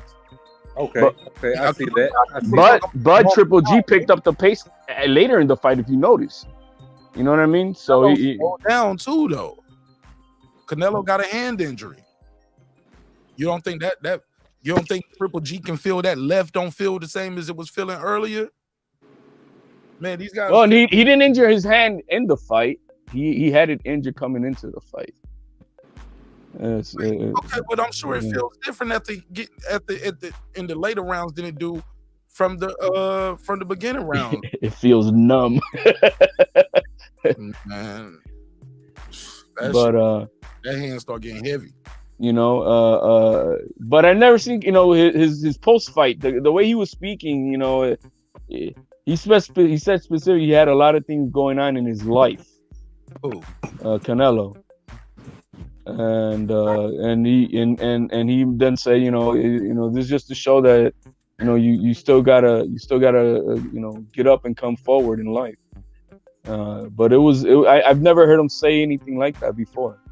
And he was not referencing to boxing, so who knows what's going on in his life. It's dangerous when you get to the pinnacle of the sport too. He got a lot on his plate, homie. Facts. He's a multimillionaire predator, bro. Him and AJ, they the apex predators, but more of him, like, because he got a couple divisions that he's the guy at. You know what I'm saying? AJ, if you're a heavyweight, okay, that's it. But if you from 160 to 175, shit, even crew, somebody got some noise moving around in that audio. Like, try to get your mic still, guys. Whoever that is. From 160 to 175. Everybody's looking for a Canelo lottery ticket. You know what I'm saying? Well, shit, even up the cruiserweight, we saw that. He was trying to get the Canelo payday, so it's not easy being the top of the mountain. Y'all are killing me. All three of y'all are unmuted. I don't know who it is, but like, y'all got to get that mic together. The mic can't be having all that rolling around on the mic like that, y'all. Please. No, that was me, Mark. You don't have to own it. Just fix it. Whatever it is. It's all love. It's all love, my brother. My bad. It's all love. No need to apologize. But y'all get what I'm saying? Like, of course he probably got a lot of shit going on. He's the top dog. He's at the zenith. And he's probably frustrated too, like, because he's the face of boxing, right? So he has to carry the sport. He also sees how, like, everybody's gunning for him, but they won't, like, put a little bit of their part too. You know, he has to take all the tough fights, and these other guys don't. You get what I'm saying? And then the fans still pressure him to fight these dudes. If you kind of get what I'm saying? No, the fans don't pressure him for that. He pressures himself because that's what he wants to do. Hey, so check us out. No, but I mean, I'm not. I mean, I'm not gonna overdo this stuff. I mean, the man. He owns what he does, and it's not pressure by the fans. He's a legacy fighter, and that's what he does. All right, so check us out. But I mean, go ahead, Puro. No, my bad. I'm just saying. I mean, like, it has to be some type of pressure. I mean, like, if there was pressure for Floyd, that's to me, that's unmistakable. You know, especially nowadays that, like, you know, he invented this persona of the villain. You know, and he can't get away from that. You know, like, people still hate him. Like, Canelo would never had that persona, but people still hate him. People expect these unrealistic expectations from him. He puts it on him. Look, for an example, he got his ass whooped by Bivol. He still wants to go fight Bivol. Who's putting that? See, that's the thing. He did not get his ass whipped by Bivol. Only the fair weather fans in that shit. Bro, stop. He got whooped. Look. No, he lost. Of course, he owns that loss. Listen. We having a high quality show. We ain't dropped under 100 people till y'all start talking over each other. So let's have a high quality show. Let each other talk, so we can keep the numbers up. Go ahead. All right, so check us out, man. Right, hold on, man. Puro just said he's the face of boxing, and to me, in my opinion, I agree. So, what do y'all think? Do y'all think Canelo was the face of boxing?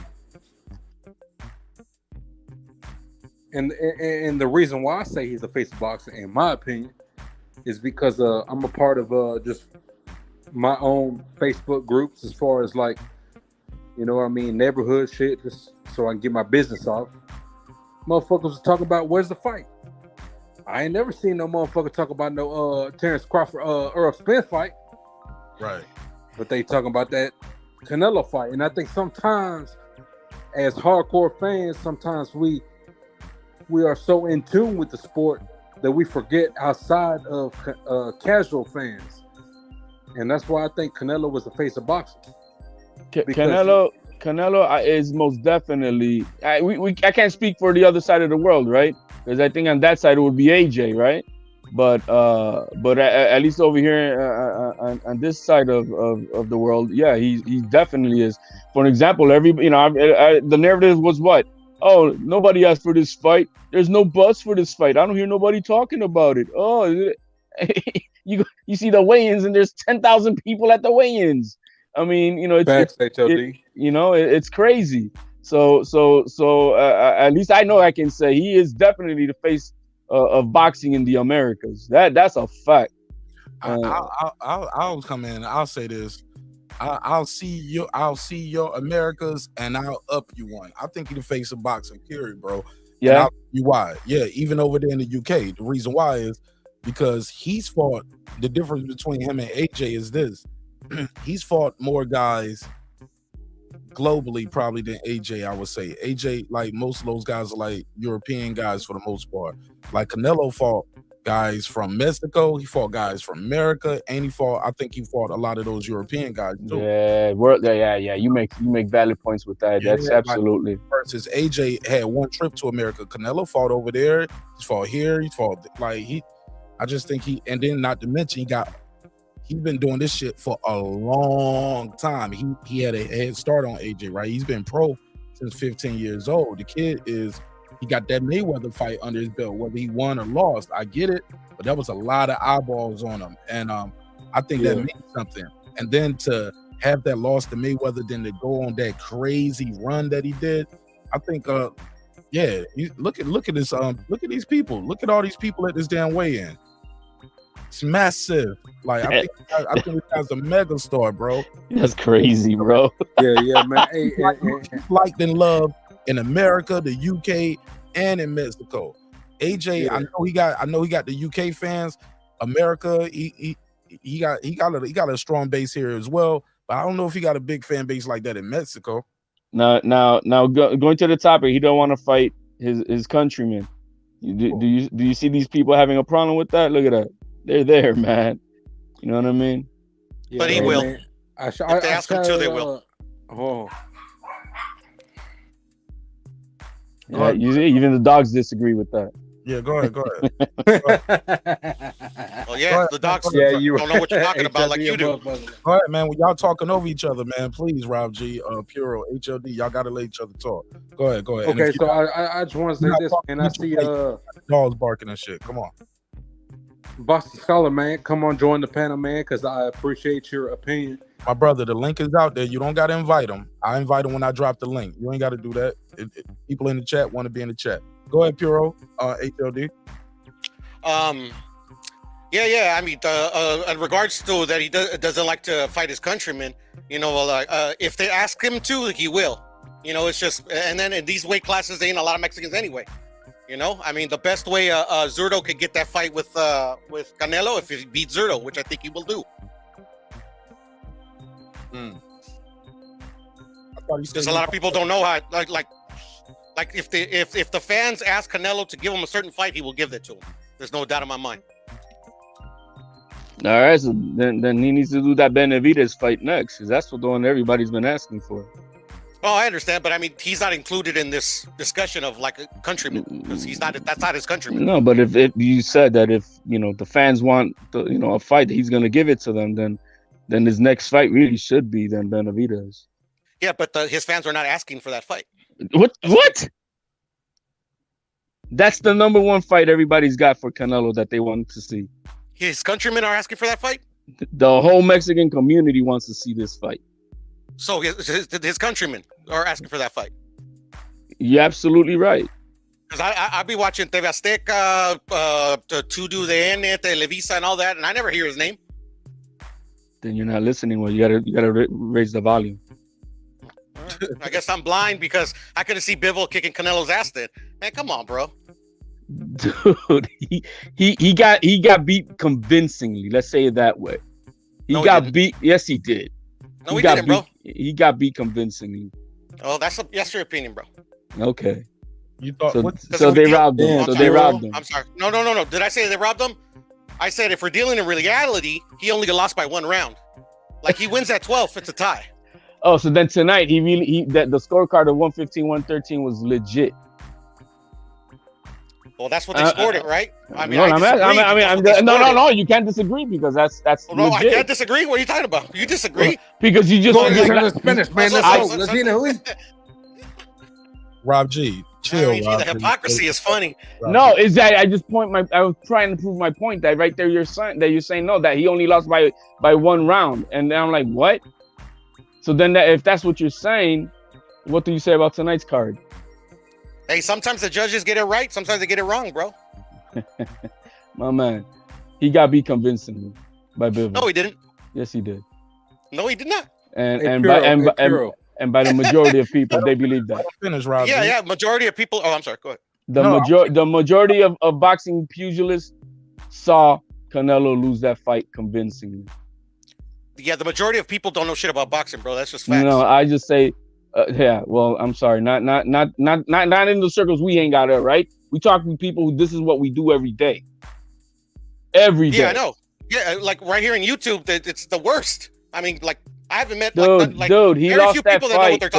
He lost that fight convincingly. He lost that fight, but not convincingly, bro. Convincingly, just like Triple G lost tonight convincingly. He did. All right, that's the same way Canelo lost to Bivol. That's the same way Canelo lost to Bivol. No, he didn't, bro. I mean, you were watching another fight, man. I mean, maybe you need to get your eyes checked or your ears checked. I don't know. Okay, man. All right, let's pass it around. Go ahead, Rob G. What was you trying to jump in on? No, I was just saying, man, go with each other in Spanish, man. I love that. But either way, nah, man, we're not out here to be clowns, bro. Ain't nobody clowning here. Yeah, that's what I'm saying. He wants us to talk in Spanish. Like, no, man, we're not here for that. I love it, man. Let me do the super chat. Juan said HLD is right. Juan Marquez does not like Canelo. I'm laughing out loud. I'm Mexican. That motherfucker needs to fight David. All right, let me do the $5 drop for him. Shout out to my boy Wani Pocket Magic. I got 5 on it. All right, go ahead. He said Juan Marquez don't like Canelo. What y'all think of that? He does not, correct? I didn't know that. I mean, neither. What I mean, why does Marquez have anything to do with that? I mean, I'm just trying to correlate. What does that mean? Because like most in Mexico, or like a strong contingent in Mexico think he's a manufactured champion. Well, that'll be false. That's a false statement. Canelo earned everything he's got. Go ahead, Rob G. Rob G, you had your. It sounded like you was in a car or something. Go ahead. Unmute your mic. All right. So what's up, man? Okay. My bad, man. I had a box fan. You good. Just talk. Go ahead. You ain't got to explain. Go ahead. Talk to me. What's on your mind? Yeah, man. Yeah. What's up? All right. Well, just go back on mute then. Yeah. I'm gonna go back on mute. All right. What I'll say is this, y'all. As far as the Canelo Bivol Puro, you and I, we argued about this several times. I thought Canelo lost that fight. So did I, Mark. I'm sorry to cut you off. Go for it. No, I was just agreeing with you. I thought Canelo lost the Bill fight as well. You just don't think it was convincing? By 1 round, he said. No, I didn't ever. I said the judges by 1 round. I actually had it 8-4. You know? So 8-4 isn't convincing to you? I mean, all right. Well, but I guess no. Okay. Well, I mean, like maybe I thought I heard HOD say what he didn't say, but there you go. I didn't say that. You know, I'm just saying he lost that fight convincingly. He lost that fight convincingly. You don't have to be a hardcore pugilist to see that fight and know that okay, he lost. Okie dokie. You know, how many swing rounds you thought there were? Shit, quite a bit, to be honest. I can't put like fucking my finger on it. I would say like maybe 4. It's because like to me in that fight, Bivol and Canelo fought like shit offensively. When y'all want to rescore that fight? When y'all want to watch it and rescore it, man? Hey, whenever you want, brother. These are the punch stats for tonight. Though I want y'all two there. Yeah, this the punch stats for tonight. What the fuck, bro? That's Triple G through. Yeah, it is hard to believe. Triple G was right there. Damn, Damn, he out-threw him, and he was only 10 punches behind him? Landed? I can't believe that. I'm thinking they measured counting some of them jabs that was like touch jabs, or I got to pull up the jab and the body count, body shots. Let me see, because that just seems like real. There are a lot of punches landing on gloves. You know what I mean? That I did not see Triple G doing. Yeah, I just find that hard to believe he was only 10 punches away, bro. Well, thrown is it doesn't, you know, it's thrown. So yeah, damn. But I didn't even think he threw that many punches, or even over Canelo. Damn. Yeah, CompuBox, it's like hit or miss with CompuBox, man. Well, the hit or miss would be on the landed ones, right? Because it's very subjective, right? But as far as thrown, you throw, that's it. It doesn't matter. You threw it, whether it landed or not. They're gonna count it. But it's the landed ones that are and I thought a lot of Triple G's punches were landing on Canelo's gloves. You know, maybe they were counting them or whatnot. Who knows? But that right there surprised me. I still don't believe it, bro. Right? It didn't look that way. But as far as anybody think that Triple G's not a gay. He's a unified champion at 160. And I got him beating Charlo at 160 at this age. If he fights him like in the next, you know, in his next fight. For Charlo, I mean, if the ring rust is an issue, I got Charlo beating him. Say that again. I'm sorry. I was saying that if the ring rust is an issue with Charlo, like say they fight like next or whatever, I have Charlo beating him. Beating Triple G.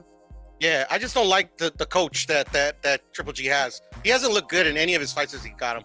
I'm just being honest. I'm just being honest. I don't think he's trash. It's just, I just think his style. He was so used to his style. I just think he just didn't acclimate well to his new style. I'm gonna tell you, man. He was giving him bad advice in that corner. Did you hear what he was telling him? I was at a party in Mark and I couldn't hear, man. I could just see the fight. So nah. Notes from this motherfucker. Let me read this off. Excuse my French, but I'm in France. Between rounds 5 and 6, Jonathan Banks is telling Triple G, let him come to you, and he's gonna walk into a shot. That's bad advice on me. Between rounds 5 and 6, because at that point I had Canelo winning. Round 1 could have went either way, but I gave it to the champion. So by round 6, I had Canelo up. Between round 5 and 6, I had Canelo up 5-0. I had the same card as Mora had it, 5-0 for the Mexican from Guadalajara, right? 5-0. Jonathan Banks is telling Canelo, let him come to you. He's gonna run into a shot. Since when? Since when? It didn't happen in the first 2 fights. Right. No. That's not what that's no, man. That ain't Triple G. What is now all of a sudden the slick pull counter boxer now? He's gonna no, man. He fights coming forward, not going backwards. Jonathan Banks gave him terrible advice. After that, round 9, Jonathan Banks is telling Triple G, this is his advice. Let's go. Let's go. It's the Triple G show. Oh, I heard that. Yeah, I was like, huh? Time for the big drama show. Let's go. That's his advice in round 9. And y'all talking about he's a good trainer? Oh, yeah, I know they're going to be mad at me. They're going to put a case on me. Nah, why you got to be like that, brother? Why you got to be like that? Let the black man coach him, man. What's wrong with you, brother? You putting the black man down. That's terrible advice from the corner. Telling that man, let's go. Let's go. It's the Triple G show. Let's go. That's all you got for him, Jonathan Banks? Huh? Jonathan Banks need to be fired from the Triple G camp. Gave him terrible advice all night. Telling them, let him come to you. No, push him back. That's what you should have been telling them. Your best effort fighting this guy was the first fight when you was pushing him back. Double and triple the jab. Come over top with the right hand. Hey, go down and work the body. Try to work the body on the younger, faster opponent to slow him down. Jonathan Banks to be fired. Fuck out of here. I'm not gonna lie, Mark. I didn't know he said that stuff. Yeah, I mean, this is the Triple G show. What does that do to him? Well, I mean, he was trying. Look, Triple G was was showing every bit of his age, and he was just I'm just trying to be reasoning what he was just trying to get him. Yo, man, you got to step on the gas pedal now, bro, because there's nothing else left to do there. You got to knock this guy out. Man, between rounds 2 and 3, he was saying, "I like that rhythm right there. Good rhythm right there. You're doing good." No, you won't. You was down 3-0. Telling him good rhythm right there. I like that rhythm. After those first 2 and 3 rounds, what the hell was Jonathan Banks smoking? Cocaine's a hell of a drug. Cocaine is a hell of a drug. Well, that is messed up because Triple G fought off, on his back foot, pretty much entire fight almost. You know what I mean? And that's not his style. So who knows? I mean, they definitely a bad game plan. Yeah, man. But I don't think it would have mattered if he would. I don't think it would have mattered much. I think Canelo would have beat him still. Yeah, man. Part of my passion, y'all. I was disappointed. Man, I listen to the fights just to hear what the corner's telling the guys in the corner sometimes. And when I hear guys like Jonathan Banks start calling him Jonathan Stanks, giving the fighter a fucking pep talk instead of giving him strategic and telling him the stats. Tell him, hey man, you're losing this round, man. Hey, you're down. You lost that round. You gave that one up, big dog. Hey man, you need to knock this guy down. You need to put him on his ass. He was too calm. He was on this cerebral Virgil Hunter shit, and some guys need that. But you know what? Some guys need to be woke the hell up in the corner too. Triple G was sleeping there. He should have woke him up. Tell him something. Tell him the truth. Tell him, hey, you're blowing it, kid. Hey, 12th round, you need to go out there and knock this guy out. You got to stop this guy. Tell him something. You need a Matty Stewart, Yeah, make the fuck out of here with Jonathan Stanks. Was not impressed with Jonathan Stanks. He lied. Y'all need to worship him. But I also didn't see Triple G fighting to win. You know what I mean? I think he almost to me, he almost conceded. He man, I just don't want to get knocked out. He was happy to be there, man. He was just trying not to get knocked out, make it to the final bell. You're right, Karma. He lied. He lied. Yeah, he lied to Triple G all night. I agree with that, HOD, especially at the end of the fight, man. Golovkin, to me, was hugging him the last 4 rounds. He try to land one shot and then hug him. Guys, he's like I said, man, the man is 40 years old. You know what I mean? And what he does still have, he does have power still. He's got a granite chin. You know what I mean? But speed and footwork, yeah, they're not there no more. You know what I mean? And so, hey, man, that he made it 12 rounds with Canelo, that's a win. That's a win. At 40 years old, that's a win. So, it is what it is. But I thought it was okay. I'm glad I didn't have to pay for it. I was out watching it. I saw the Bam fight. I don't know what you guys thought about Bam. He seemed like he wasn't himself for the first half of the fight, and then he kind of turned it on afterwards, and beat the guy convincingly after that. But it was a good scrap for that young kid.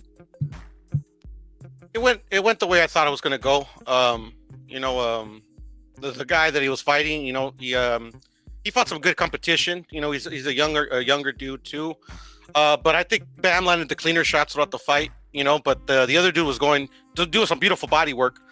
So I think the judges that scored, I think they scored at 115, 113, was it, or was it wide? I don't remember what the scorecards were. No, it was wide. Yeah, it was very wide. They had it 118, 110, I think it was.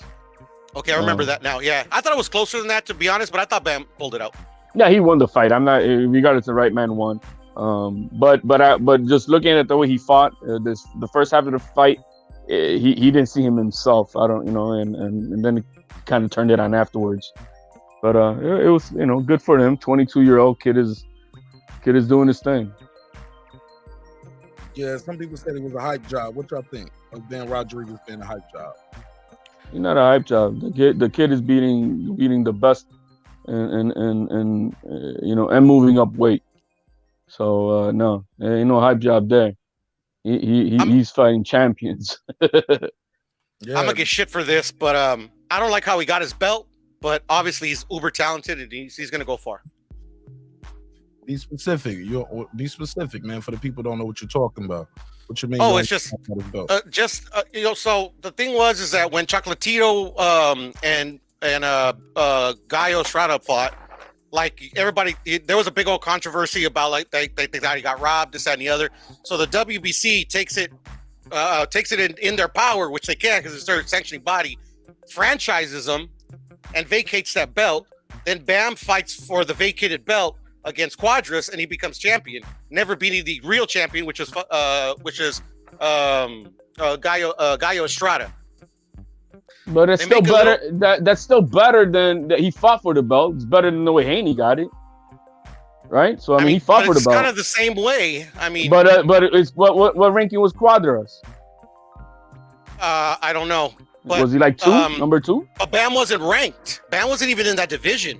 Like they could have gave the shot. They could have made it a unification with somebody. Yeah. So he moved up in weight and beat the best guy that they had available for that vacant belt. I mean, but he could have fought Sorung Vasai. He was better than Quadras. Didn't he just fight with Rung Vasai? No, they hadn't fought in a long time. I just don't like these when they add belts. Or when they elevate a vacant title list. Like for me personally, just real quick tangent. They should make like little tournaments with like the top like 10 to win vacant belts. But that's just me. But that's the only thing. But other than that, talent he has, and I think he's gonna go far. Well, as far as that goes, that's why I like what the IBF is doing. They got the number 1 guy fighting the number 2 guy, right? For the vacant belt that Josh Taylor put to the side. So as long as the number 1, number 2 guy fights for the belt, I'm cool with that. What y'all think of Ben that knockdown or the low blow? I think he got away with not getting a point taken away at the end because I thought it was a low blow, and I don't know why they didn't take away a point, but I thought it was a low blow. When they showed it, it was clearly low. Yeah. I thought, like, I mean, I don't think he did it on purpose, to be honest, but I mean, he hit him low 3 times. It doesn't have to be on purpose, though. That's the thing. He didn't correct it, It doesn't have to be on purpose for a point to be taken away. I mean, it is what it is. You're responsible to not to do so. But definitely a point should have been taken away. But it wouldn't have even mattered the way the scorecards work because they were so crazy lopsided. You know, they could have taken out. They could have taken like 2 more points away, and he still would have won the fight. Yeah, because they actually already took a point from him. Right. So at that point, it was 1 more point taken away, and if it happens again, you're disqualified. Yeah, I think sometimes that's why they don't take 2 points. To be honest, Yeah, it's a hard call. It's a hard call, and once you start taking points, you got to keep taking points. Right. That's the rules. The 3rd one is the disqualification, bro. You don't That's true. You don't go from points to going back to warnings. That's true. But people do it. The referee got the final say so in there. But I thought it was the wrong call on the ref. It definitely was. But Reggie being everything he hates in the sport. Kenny Bayless is corrupted. Come on, man. You sound like the people that you talk about now, Reg. A lot of people say that though. Mark Reggie's got a point. I don't think he's corrupted. It's just I don't know. He has been slipping because he was one of the top referees for a very long time, but he has been slipping lately. I would say that. Well, there's favoritisms. I mean, who's the favorite fighter in that between those 2 guys? It definitely is Bam. Rob G, man. Hold on, let me take this call. What's up, Rob G? Hey, what's going down, Mark? Talk to me. Hey, I just want to touch base on Bam Rodriguez with them low blows, man. Man, as much as I want to see, that shit is just unintentional. At the same time, man, I have heard his trainer, Robert Garcia, say sometimes when you get in a tough situation, hit him in the nuts. And I've actually heard him say that. You know what I'm saying? In the corner? You've heard him say that in the corner? I think I heard it in an interview. I mean, that is an old school tactic. It's illegal, but it's an old school tactic. Well, the way he explained it at the end of the fight is kind of weird because now that you're saying all that, I mean, oh, what about the low blow? And they showed him the video, and he goes, well, you know, oh yeah, well, I mean, you know, it wasn't intentional. That's boxing. That's it. I'm like, what the fuck? Because sometimes, hey man, because sometimes I've heard Robert Garcia say, man, like, you know, you just only gonna get point taken. You know what I'm saying? You're only gonna get a point, and it can change the altitude of the fight. You know what I'm saying? And that was one thing that I really didn't like as far as when it came down to that fight. You know what I'm saying? Because man, I love Bam Rodriguez. I'm from Texas, man, so I love that shit. But I don't want to see him win like that. You know what I'm saying? We were talking about that, remember yesterday, I think, or the day before, Rob G. We got to call it down the middle. I feel you, brother. And he was getting, and he probably got more hit in this fight than any other fight he's had, because this Gonzalez guy was not a joke. He was there to fight. Yeah. Well, all I'm saying is this, man, is I feel like I done heard Robert Garcia in an interview sometimes to where he said, like, man, hit him in the nuts. You know what I mean? So what if you get a point taken? At least it's going to change the altitude of the fight. And maybe I'm wrong. Prove me. You know what I'm saying? Prove that I'm wrong. But I think I heard him say that, and that's one thing I didn't like. And that's all I got to say, man. Other than that, man, I support Bam Rodriguez 1,000% because he's from Texas. And I support anyone from Texas. And that's all I got to say. Appreciate it. Shout out to Rob G. All right. Let me say this.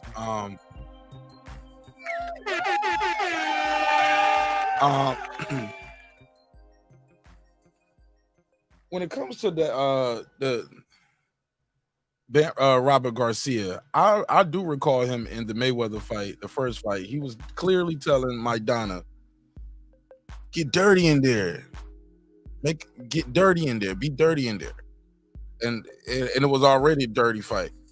Those punches that Maidana was doing, those behind the head shots, it's no punch in boxing that goes downward. You know what I'm saying? At a 180-degree angle, like just straight down. There's no punch like that. You know, and I was just hearing yeah, man, I can believe Rob G on that. I can believe that. I can believe him that he tell the guys to, hey, look, man, get him in the nuts a little bit. The Chino was definitely dirty. A lot of his guys do a lot of dirty shit. Especially. And you're right, Mark. He did tell him in the Mayweather fight. I'm sorry to cut you off. Go for it. Yeah, he told him, get dirty, man. Make it dirty. And you know what's funny? He didn't tell him that. He didn't tell Jose Ramirez to do that shit to Josh Taylor, bro. Because that would have helped him out. Some guys just ain't no dirty fighters neither, though. Let's be clear. Some guys just that is true. Yeah, some guys just ain't gonna do that. Mikey didn't do that with Errol. Some guys just ain't dirty fighters. Excuse me. I remember in the Triple G Canelo 2 fight, it was times where they would get in there and you can see Triple G about to hit Canelo like behind the head in the clinch, and he's like, nah, he just tapped him on the butt like, go ahead. Just a great sportsmanship, a great sportsman, and not a dirty fighter. He's not a dirty guy. Some guys are just dirty fighters. They're gonna do whatever. And then you seen guys like Madonna do everything from bite the glove to try to throw a Muay Thai knee, low blows. Like he does a lot of shit. Him behind the head. Like his job is to go in there and win, and the referee job is to stop him from doing the dirty shit. So it is what it is. Win by all means possible. Come on, man. Shit, the referee it's all clean until the referee says it's not. If you ain't cheating, you ain't trying. That's a fact. I think I heard Andre Ward say that. What? It's not illegal. It's not illegal until the ref says so. Shit like that. Bernard Hopkins. It's funny that. Sorry. Go ahead. I was gonna say it's funny that HGD says that because I actually thought Ward, did some dirty tricks in there, man. But hey, like you said, man, it's only cheating if you get caught, He was modern day Bernard Hopkins at times, but yeah, people forget that because he always called himself SOG and Son of God. But shit, he got a mean streak to him too. You know what I'm saying? Yes, sir. We're all sinners. That boy from Oakland, man. He from the West Coast, OB. the mud. Yeah, man, hell of a night though. So a lot of people, it seems like the consensus is they did not like this fight, y'all. People are complaining. They are complaining about this fight. Smash the like button, yo. People are complaining about this fight. I thought this fight was a good fight, man. For what it was worth. I mean, you can't get mad at Canelo because the other guy he didn't throw punches. And I think once he started throwing punches more, he left himself open. Canelo had some good work. People gave Triple G a couple of those rounds, but shit, I thought he was getting his ass tagged up trying to mix it up with Canelo. Yeah, man. Kid Canelo. And yeah, I definitely got Canelo as the face of boxing, man. This kid is phenomenal, homie. This kid can box, he can bang, going up and down in weights. People keep saying, he need to stick to one division. He's using that to duck guys. I'm like, yo, if it was that easy, everybody would be doing it. It ain't just easy to go up 8 pounds to duck somebody. And he had some A-list celebrities over there too. There were a lot of Stephen Curry was there. Chappelle, Joe Rogan. I saw like some A-list celebrities. Keep in mind, it's Vegas too. Yep. I mean, it's the biggest. It's a big show. It's a big fight. It was question marks about who won the first and second fight. I'm sure some people lost some bank on Triple G. But I don't know how people was betting on a knockout though, on either guy. Like, I thought I had more the probability that Canelo would stop him, not say knock him out, but looking the way Triple G in his last fight, you know, he was getting banged up hard in the body, and you could see it was hurting him, and I'm like, oh, Canelo's gonna kill him and break him down. And no, I mean, obviously he didn't, but I thought he was gonna stop him, not a knockout, but a TKO. I knew it was gonna be tough, man. Fucker got a cast iron jaw, and then, you know, the way the fight played out, it is what it is. Hell yeah! When y'all gonna rescore that Bivol versus Canelo? I gotta be there for that. When you tell us, brother. Whenever y'all ready, shit. I can do that shit now as far as y'all concerned. Shit, I watch that shit. I'm still hyped about boxing. I don't feel like I got my boxing fix tonight. No, you're right. We didn't get that highly like super competitive like damn fight. You know what I mean? We didn't get that. I didn't walk away feeling that way. Usually I walk away from on a Saturday night after boxing like, man, like, whoo. That was awesome. That was a good fucking fight. That was a scrap. Yeah, man. I walk away feeling like, oh my God, man. Like, yeah, man. It's like, like that was a good one. And maybe that's the letdown to everybody, you know, the feeling that they got out of it. But talking about this shit really, bro. I'm on Twitter right now. Nobody even really talking about this shit. Canelo ain't trending like that. Damn. Like, that shit disappointing. Ain't nobody talking about that shit.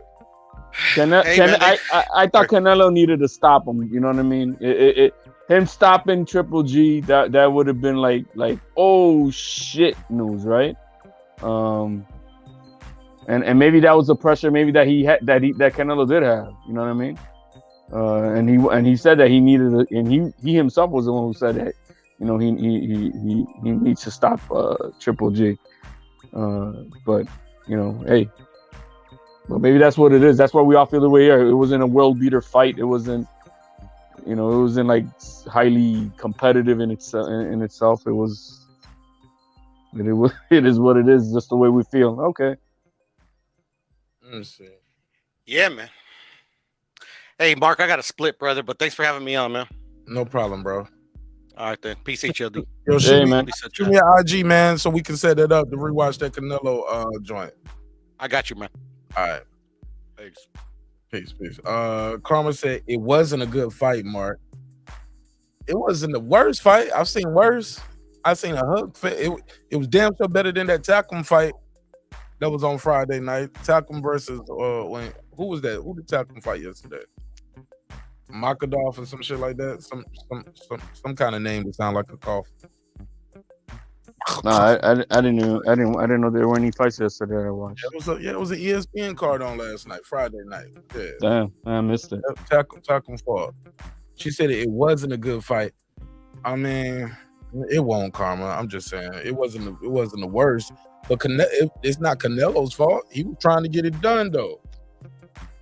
Like he was trying to get it done, but that dude won't go nowhere. You feel me, HLD? You know, is that you know, Canelo's also very efficient, so it's not like he's just, you know, winging punches all crazy. He doesn't really do that. He tries to be as efficient as possible. So it's yeah. I mean, it is. There's nothing else to be said, man. It was just a decent fight.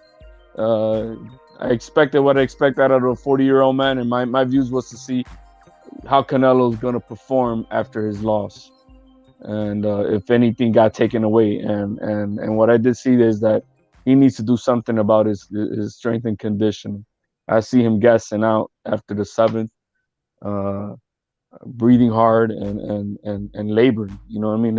He looks sluggish at times. And you know when he's kind of tired is when he kind of like does a little walk away. You know, when he's about to set away, you see he does a little walk away, and then he comes back. I'm like, oh, okay, this guy's tired. You said Canelo was looking sluggish? Yeah, after the 7th round, I started saying like, dude, I mean, like, dude, step on the gas pedal, man. Get this motherfucker out. He was almost matching the Triple G's energy. Triple G won't go nowhere though. You thought if he could have stepped on the gas, he would have stopped Triple G, is what you saying? I think he could have. Stop it. Stop, man. We never seen Triple G dropped or wobbled really bad. Well, who's to say that Canelo can be the first one to make that happen? I mean, he had 2 tries at it and he didn't do it. Was catching them clean and flush. Never seen that happen. So I didn't expect Canelo to go there and stop this dude. I don't think Canelo thought he was going to stop him, but he had to sell the fight. Hey, you're fighting a 40-year-old man and you're making him come up in weight. And you're the undisputed champion. Making him come up in weight? That's where he at. That's the way he fight at. You want to fight me? You fight me at 168. Why should Canelo have to acquiesce and go back down to 160? Oh, no, not at all. But to the advantages was to Canelo's advantage. He's fighting a 40-year-old man who's making him fight out of his lifelong division of 160 to 168. So everything was on Canelo's side. Canelo, Triple G, the naturally bigger dude. Oh, everybody's naturally bigger than Canelo. Come on, what you about? They can come away, man. Canelo, Triple G fighting at 160 when Canelo was still at 154. Or 147, wasn't it? Then he started at 147. Shit, Triple G been at 160 the entire life, I think, right? His since entire 1960. What his old ass? Yeah, since 1960. Yeah. Yo, and when they announced, he won medals at the 2004 Olympics. I'm like, damn. Come on, bro. That's crazy. Yeah, it is crazy. When I heard that, I'm like, damn. Almost 20 years ago. Yeah, man. I don't see nobody showing nothing about this shit on Twitter. Like, I don't know. You think this shit flop, man? What you think it did, HLD? I think flight pay-per-view wise, I really have no idea. I have no idea. Early prediction, let's go. Well, you know what? A lot of casuals are there and all that stuff, and I'm gonna say 500. 500,000 on the pay-per-view side. You said 500? Yeah, at least 500. You said marqnash, bro, Canelo wants to fight Usyk. Really? How you see that going? I don't see that happening, homie. I don't see Usyk doing that. Yeah, Usyk, he would have to drop like 40 pounds or 30 pounds to come to like cruiserweight area. And then Canelo got to go up that now, man. I think all that up and down that Canelo been doing, that shit is done with.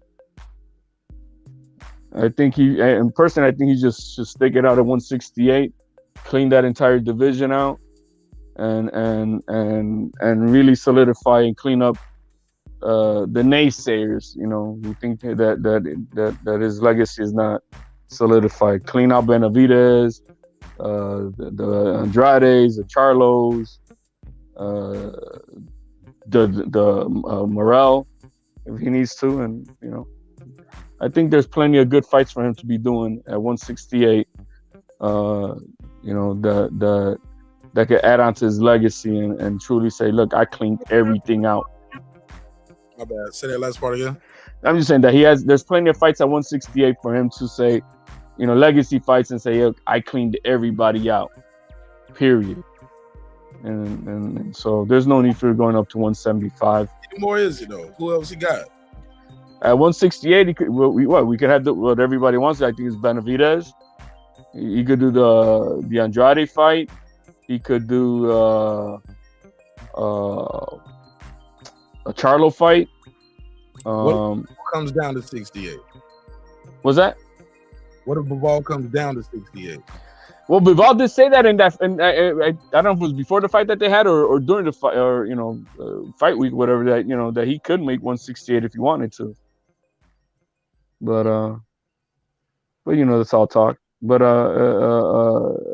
let's say they do that fight at 168 and Canelo beats him. That doesn't, you beat him at 168. You didn't beat him at 175. And if he loses at 168, what does that say then about Canelo? You know what I mean? So I don't know if that's realistic to happen.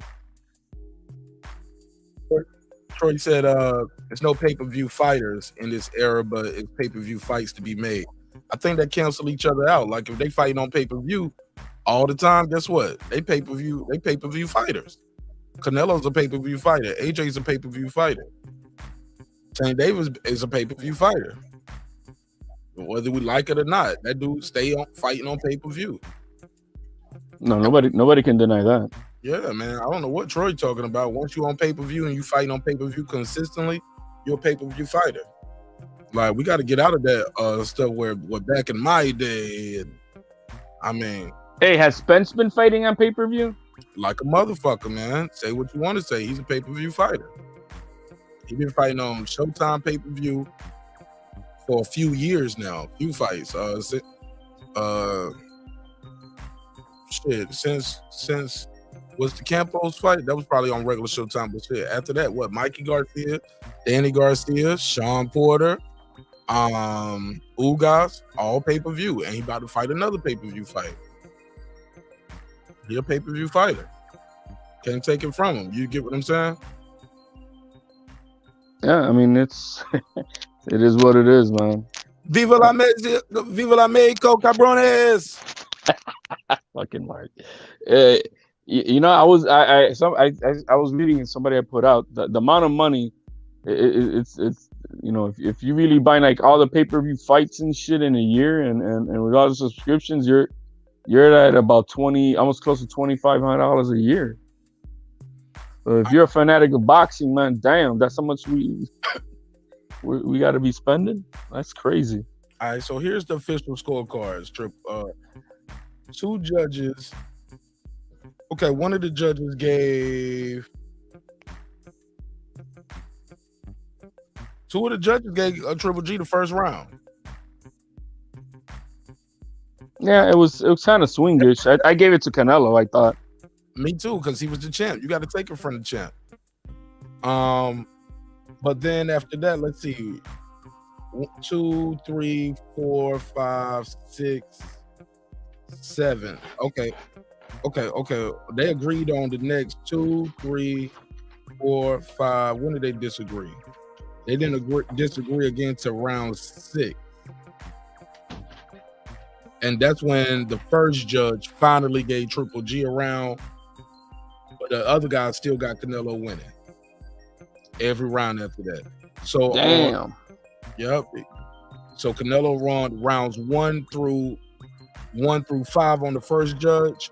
On the other two, Triple G lost every round from the first. After the first round, he lost rounds 2 through 7. So then they say that. So then that means after that, they were all given Triple G all those rounds from 7 through 11 or 12. That's what it looked like. It looked like Triple G got rounds on one judge. Triple G got rounds 10, 11, and 12. I couldn't do that. Who was that? Damn, that's crazy, bro. Steve Weisfeld gave Triple G 10, 11, and 12. I think he's doing makeup rounds right there just to make the shit closer. But no, Triple G did not win rounds 10, 11, and 12. Nope. Two of the first judge who gave Canelo all rounds 1 through 5. After that, he started splitting it up, giving Triple G a couple rounds. He gave Triple G round 6, round 8. And we're not supposed to think that there's corruption in boxing or shit. Well, he made it interesting. He gave Triple G round 6, round 8, round 10, and round 12. Wow. That's crazy. Weisfeld gave Triple G rounds 10, 11, and 12. Not to mention he gave Triple G the first round, and he gave him the 8th round. Fuck that. And who is this? Dave Sutherland. He also had it 115, 113. What did he give Triple G? He gave Triple G the first round. He gave Triple G rounds 8 and 9 and 10 and 12. So the first 8, 9, 10, and 12. No, man, I didn't get Triple G all them rounds. Let me see. Where did I put my question mark in? Where my notes at? Round 9, I was like, everybody who was watching the fight with me was like, yeah, that's a Triple G round. I said, no, he just did better than he did before. I think I stopped judging it after like the 6th. I'm like, oh man, it kind of was just he's cleaning this dude. Cleaning them up, bro. Yeah, so I think it was at the 6th where I'm like, all right. I mean, it is what it is. Yeah, that's crazy. Troy said drop the link. It's pinned, man. It's pinned.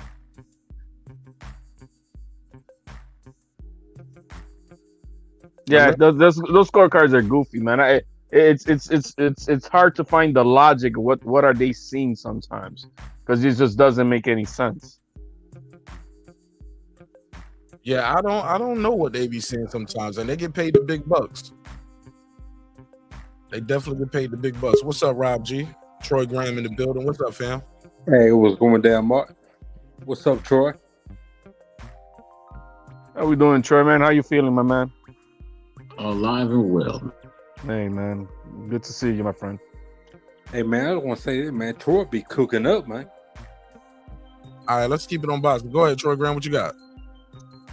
Oh, I was going to explain my comment to you about this no pay-per-view fighters, even though we have 2 in this era, which is Canelo and Joshua, right?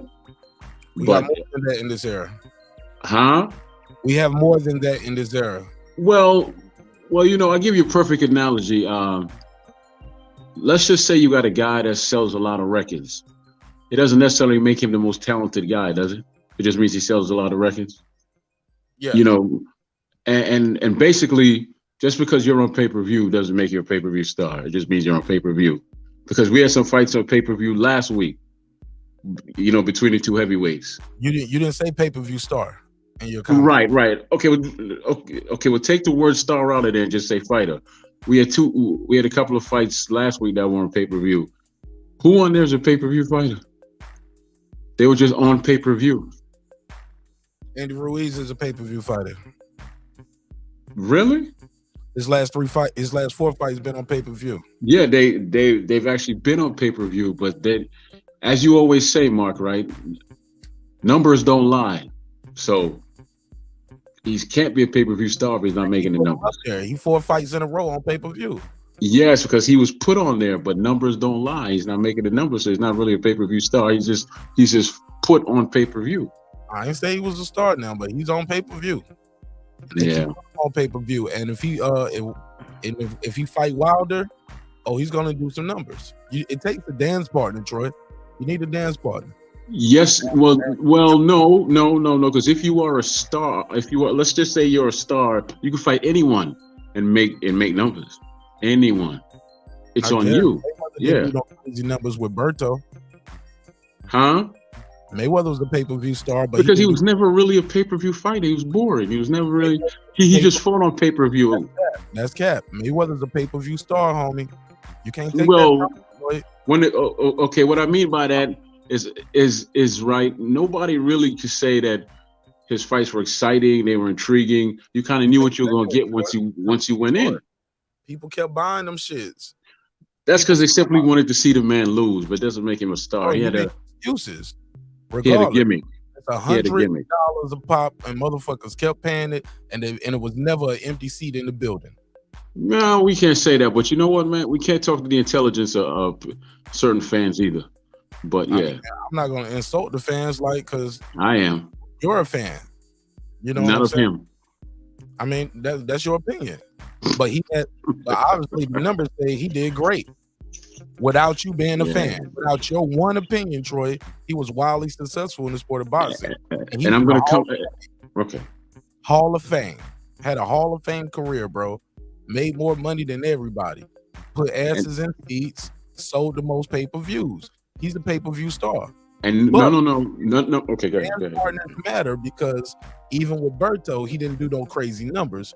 Did more numbers than you guys are doing, but it wasn't at the par of level for what we're used to with him. Exactly, because he wasn't a pay-per-view star. He needed someone that had a country behind them to actually make those numbers. That's why he fought on Cinco de Mayo so much. He wasn't stupid. Very intelligent guy. He didn't fight a Mexican every year on that, though. He was fighting Irishmen. He was fighting a guy from the Filipinos. Country behind him. Yeah, but he fighting them on the Mexican holiday because Mexican fans pack out boxing venues, bro, on those Mexican holidays. Like he wasn't always fighting a Mexican. Yeah, but Pacquiao had the Philippines behind him and parts of Asia.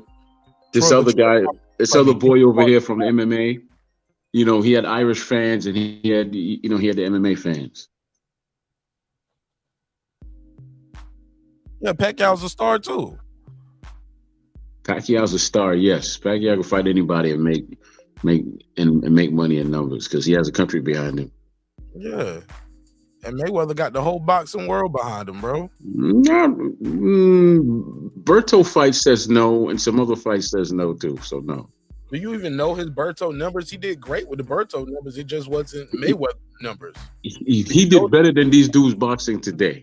Yes. Do you know what Mayweather Berto pay-per-view was, Troy? Say that again. Mayweather Berto pay-per-view buys. What were they? I have no idea. I have no idea what they were, but the fact that he didn't come out and brag about it tell you that, you know, it wasn't up to par. He did 500,000 buys, bro. Mm-hmm. Don't do that. Which is better than what these dudes are doing today, right? Except for Anthony and Mr. Alvarez. But Spence, I don't think Spence has ever done half a million, right? I don't think so. Yeah, see what I'm saying? So, you know, I guess you got to. But what was Pacquiao's pay-per-view buys? You had like he. I don't know that either. I don't know numbers. Okay, what about? Man, I don't know. I'm just telling you about those numbers right there. That's what people are doing. That's the average.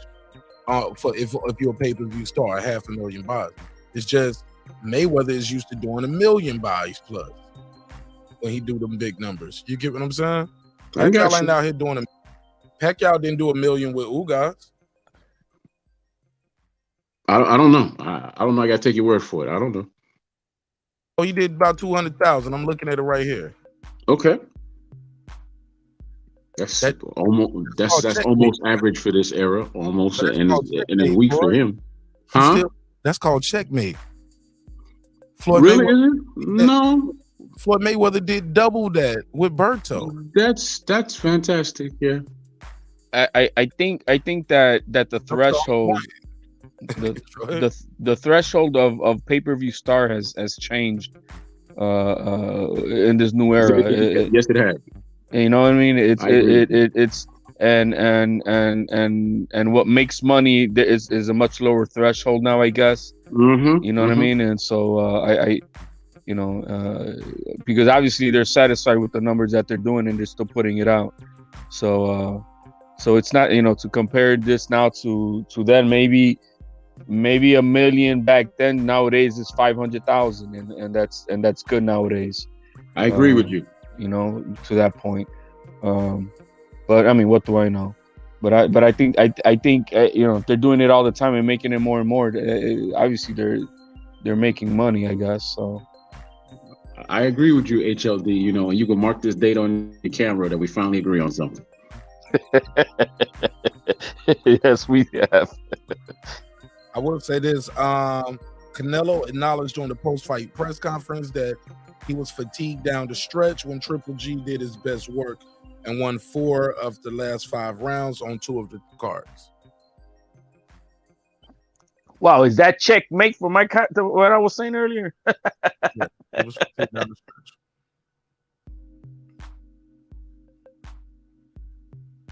Yeah, because I ain't gonna lie, I thought some of that shit was him taking some rounds off.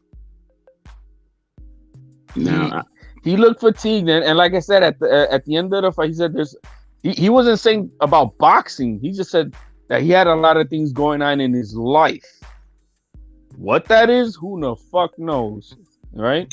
But you know, if he was not feeling himself, who knows what that was going on with him.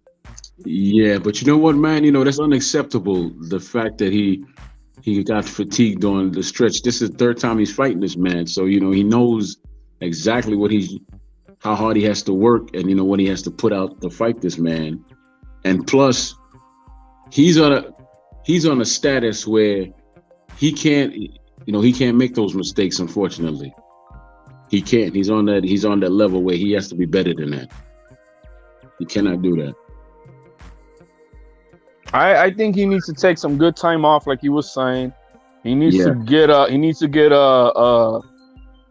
get the best team out there to evaluate his conditioning and all that and get that shit, you know, straightened out.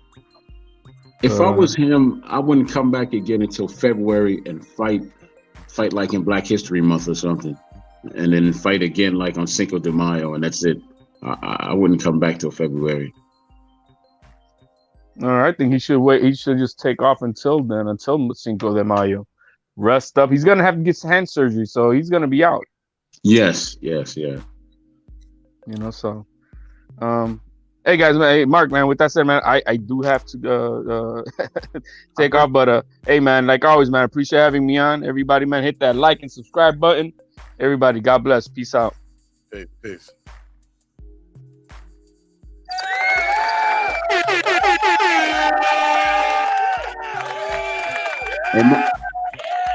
Hey, Mark, you know what? Real quick, you know, I'm sorry I missed that conversation you had. Was it Saturday or Friday? I think it was Friday. You had a conversation about, you know, the Woman King. I'm sorry I missed that one. Oh, yeah. That conversation was more than about that. I saw the movie though, so it was a good. I actually liked it, and I plan on seeing it again. Oh, good shit. You enjoyed the movie? You enjoyed the story and everything? I enjoyed the writing. I enjoyed the story. I enjoyed the fight scenes, all of that. Well, that's good. That's good. I heard somebody else say they enjoyed it. They was like, I enjoyed the writing. They say even though they say watching it, you can't tell it was written by some white ladies. It was a good story. Good, regardless. Well, you know what? It showcased the women in a very powerful light, but at the same time, there was always a humbling force in there that was a man that kept everything even. I'm not going to tell the whole movie, but I'm going to take my granddaughter to see it, even though she's only 2. She might not get it, but there's some type of energy that comes off, so she'll understand when she gets older. What kind of energy? Empowering. It's it goes through a lot of different things. It's empowering. Yeah, it's a real good movie. All right. I'll definitely check it out. I'm definitely still gonna watch it. Yeah. You know, I even paid more for it because I went to IMAX and saw it. All right. Well, at least you're supporting something you fuck with. Because you ain't buying no boxing matches. Nah, because there's nothing I want to see really. And after I left. Hello? Yeah. Yeah, you watched this fight. Actually, no, I just woke up 2 hours ago, so I missed the fight. You didn't even see the fight. Nah, I was asleep. You pulled up on the episode about a fight that you didn't see. I called to explain my comment. I wasn't talking, about the Canelo and them fight. Type the thumbnail before you click the link, though. Okay. I know that. Right. I know that. Yeah. Fair enough. And where's my biscuit and beans at, man? I ain't so much fucking made. Oh, I'm talking to Rob on films. Oh, my bad. I was like, ain't your motherfucking made. That nigga said, "Where my biscuit and beans at?" He talking to you, Rob G. Damn, what's up, man? He talking to you. I don't know why. That nigga said, "Where's biscuits and beans at, Rob G?" I'm confused, man. Why are you talking to me? That was a joke between me and old boy here, Tay, because I told him that I'll come to Alabama. Okay, because you want that beans and biscuits, man. Yeah. Yeah. That's what it is, man. You want that beans and biscuits, man. Actually, I actually had a serious question for you because you do films for real, right, Rob? Absolutely. What's up, man? What's up, Troy? Yeah, man. Did you see the movie? What movie? The movie Friday episode. Troy trying to talk about that on a boxing show tonight. We here for Canelo Triple G, and he's trying to ask you about a movie called The Woman King. Y'all can hear Okay. So my opinion, man. You about that, man. Y'all can talk about that offline. Appreciate it though, man. Y'all got anything else to talk about with this fight, man? Before I let y'all go. All right, cool. All right, Troy. All right, bless up, man. I'm going. All right, Troy, man. We gonna bless you up, man. All right, yeah, man. Talking about this fight right here. I ain't trying to talk about that movie, big dog. Man, I don't know what the fuck you talking about, bro. I don't know what neither, big dog. It's all good. They said Triple G after getting hit by Canelo and realizing he's 40. Look at this shit right here. Goddamn, man, this motherfucker tripping, man. He said, "Me and my boys who don't have an ounce of Mexican blood watching Canelo put on the crown on dazn. Let's go."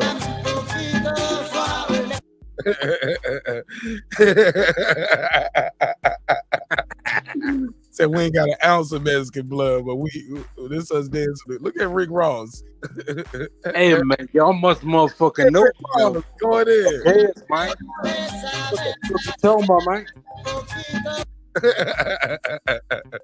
Yo, Twitter. Hey man, y'all must not know about my kids, man. Yeah, man. Twitter be lit. That's what I'm saying, man. What the fuck you know about my kids in Santiago, man?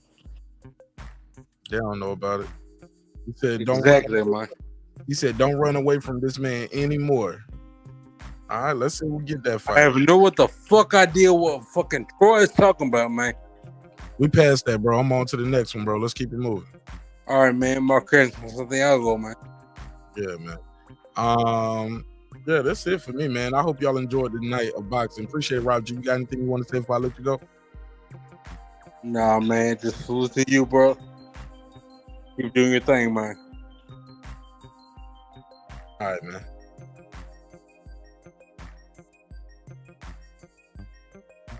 Shout out to Rob G. Clip said, let me see what they saying in the chat.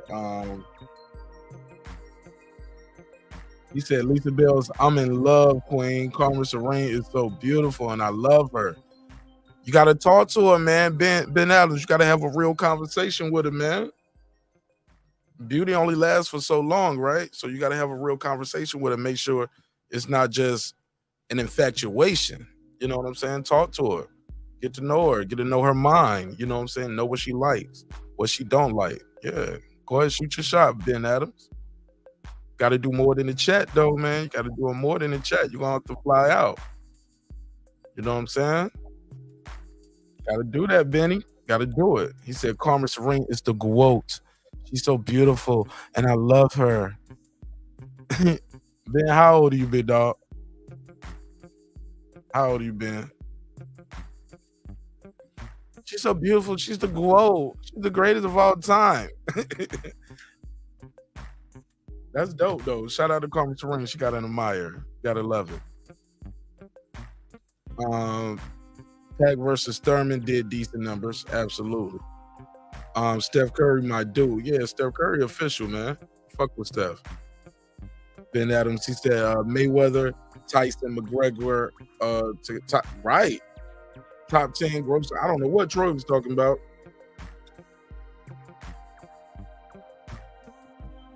But I'm fair. I let him get his bars off. Somebody said Ali for closed circuit. Ali did numbers too.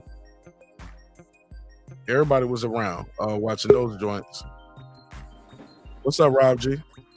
What's going down, man? What's up? Not much, man. You clicked the link.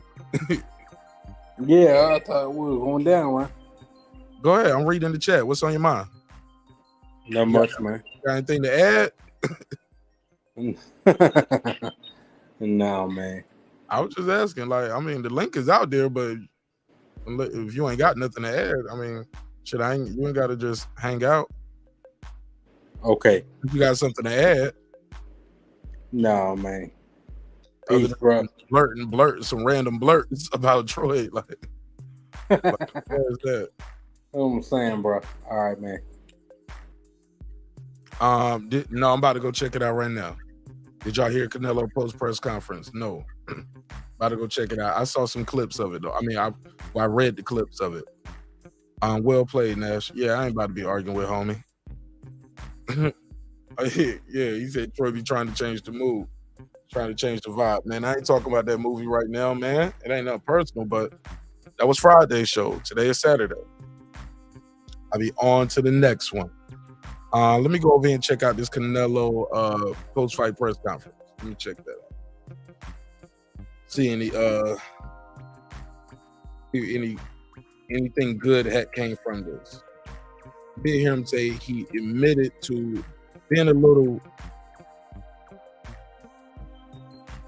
altered, right? Altered at the end. Let's hear it. Let's see this.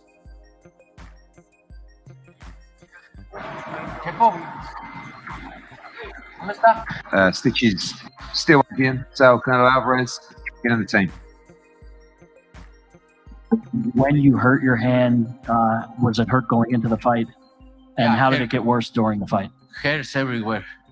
I had these issues since the Khaled Plan fight. So, and I like, it's okay, later. And then I have really started really bad. And I need surgery. How bad? Yeah, he needs surgery. Somebody said, marqnash, you doing the members only after this? Actually, I am. Matter of fact, I'll do the members only in about 10 minutes. I'm gonna end this one like right at the 3-hour mark. So yeah, in 10 minutes, I'll start the members only live and we'll break down the post-fight press conference. Really, did it hurt you during the fight? Really bad. All right, so the hand was hurting really bad during the post. It's broken, right? You think it's broken? No, it's not broken. It's like a Meniscus. meniscus. The wrist You need- injury. Yeah. Okay, so it's a wrist injury. It's not the actual hand. It's the meniscus. So that's good. It's not good. I mean, it's never good getting injured. So at least we know the hand is not. It's not the bones that are broken and all that. But shit, that's probably gonna take a while to heal too. Those tendons and damn. Okay. He said it hurt everywhere, right? So we did learn something with that. It's the meniscus. So that's good. That is not bones. It's not the bones, right? All right. But damn, it's gonna take a minute for that meniscus to heal though. So Wow. Damn, man. That's interesting. Let's keep it going. Wrist. But it's not broken.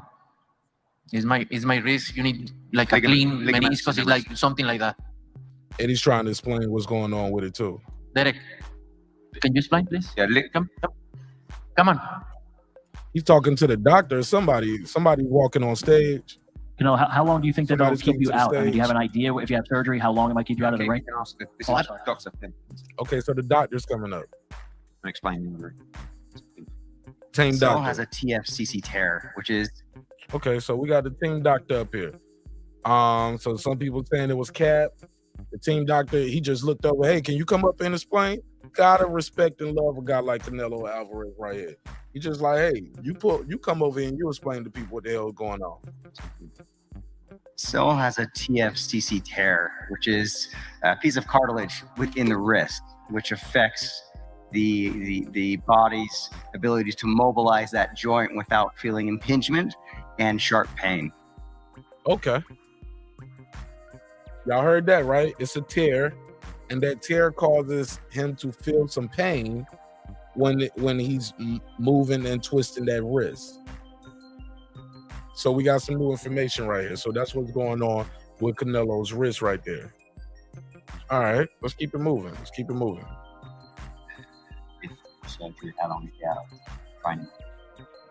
If he has a surgery, depending on what the surgeon decides, probably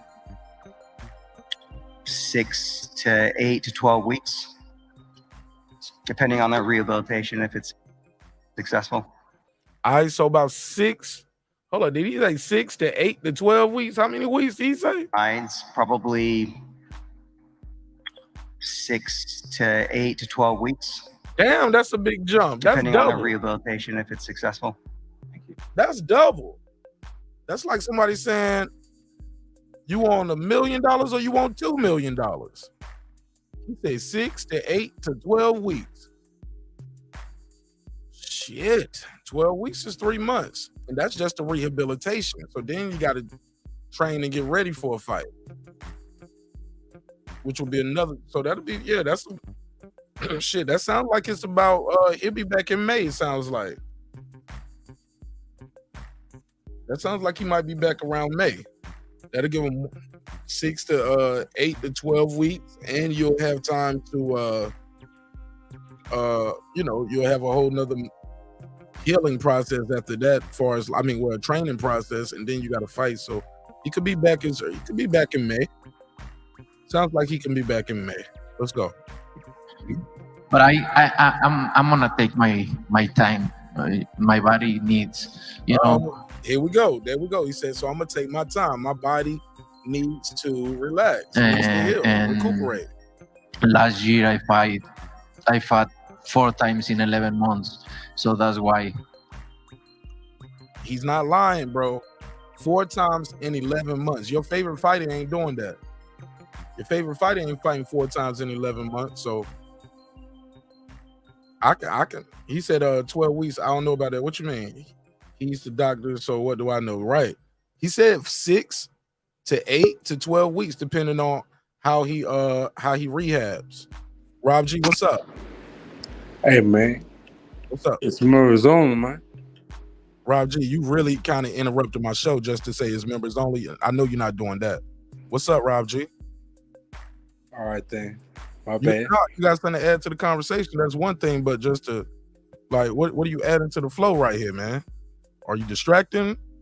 You had a couple drinks tonight. What's good, B? No, I'm cooking, man. I'm cooking right here, B. I cook, man. That's what I was doing. Shit. Canelo needs time to enjoy his millions. Absolutely. I couldn't agree more. Sometimes you spend all that hard time, all that time in the gym working on something. You want it to be. You want to enjoy it. But I need to take my time a little bit, maybe in May, September, I don't know. But I need to take my time. Okay. Got to take his time. But I need to take my time. Nice, Canelo. Just have one last question for you. What did you think of the scoring of the fight? Most people seem to think you won. Damn, they letting you ask all the questions, Uncle Fester. This Uncle Fester face ass nigga getting to ask all the questions. Hold on, let me put the let me put him on the screen. I'm sorry. That's everybody's source on YouTube when they be saying my sources said is this nigga right here, Uncle Fester head ass nigga right here. He getting to ask all the questions. They ain't passed the mic yet. This head ass nigga, yo. Damn. Pass the mic. All right, but good questions though. Good questions though. Good question. I'm glad he asked the question about the injury, how long it takes, and I'm glad he asked shit. Them YouTube niggas would have been like, when you gonna fight Charlo? That's all they want to know. By much wider margins than that. I don't hear the score really. I just hear an still champion and that's it. Look, I respect the judges and they see that, it's fine. I'm okay. Win is a win. A win is a motherfucking win. I ain't mad at it. See, and that's how you got to think too. When you at the top, you can't get consumed by like, I beat him by a bigger margin than that. Look, unanimous decision. I won the fight, man. He knows where he at. He know what it is. Yeah, they probably gave your boy some pity rounds right here, but wait to take the high road, Canelo. Way to take the high road. Canelo teaching y'all how to be an ambassador in the sport right here too. He's handling this shit with grace right here. But I get it, man. I was telling somebody, who was I talking to? I think it was Sir Senior I was talking to earlier today when we was watching the second Triple G fight over. And I was like, yo, a lot of y'all are letting history pass you by and not enjoying these fights because of your disdain. You had a bad experience with the sport at some point, and you guys are letting that shit like ruin you. And you missing a lot of great matches in the sport of boxing because you just don't like the guy. You know what I'm saying? And it's gonna be like, I brought up the example. I was like, when I was a kid, a lot of people around me, believe it or not, didn't like Michael Jordan. And me being a Michael Jordan fan, I used to be, I had a field day knowing history where it's at now, and he ended up going down to be an all-time great. They used to sit around and hate on Michael Jordan. I'd be like, man, this guy is amazing. He's amazing. And he just kept extending his legacy. A lot of people gonna sit around one day when this guy's career is over and realize, damn, I spent a lot of those years being maybe too critical, hating a little bit. And it is what it is. It's part of the sport. But he's handling this with grace, though.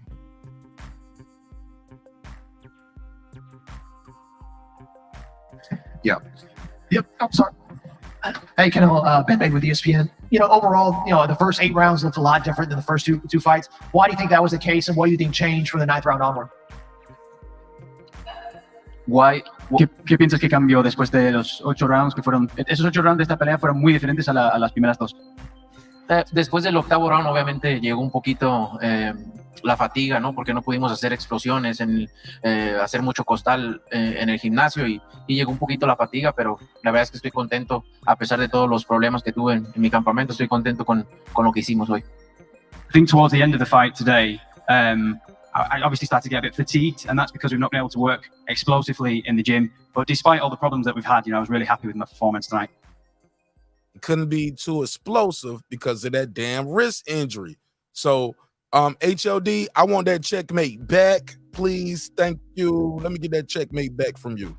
Rewind. Sorry, HLD. That's why. And it makes sense. I hate when people say he making excuses for why he didn't knock him out. Bro, he won that fight. Got a unanimous decision.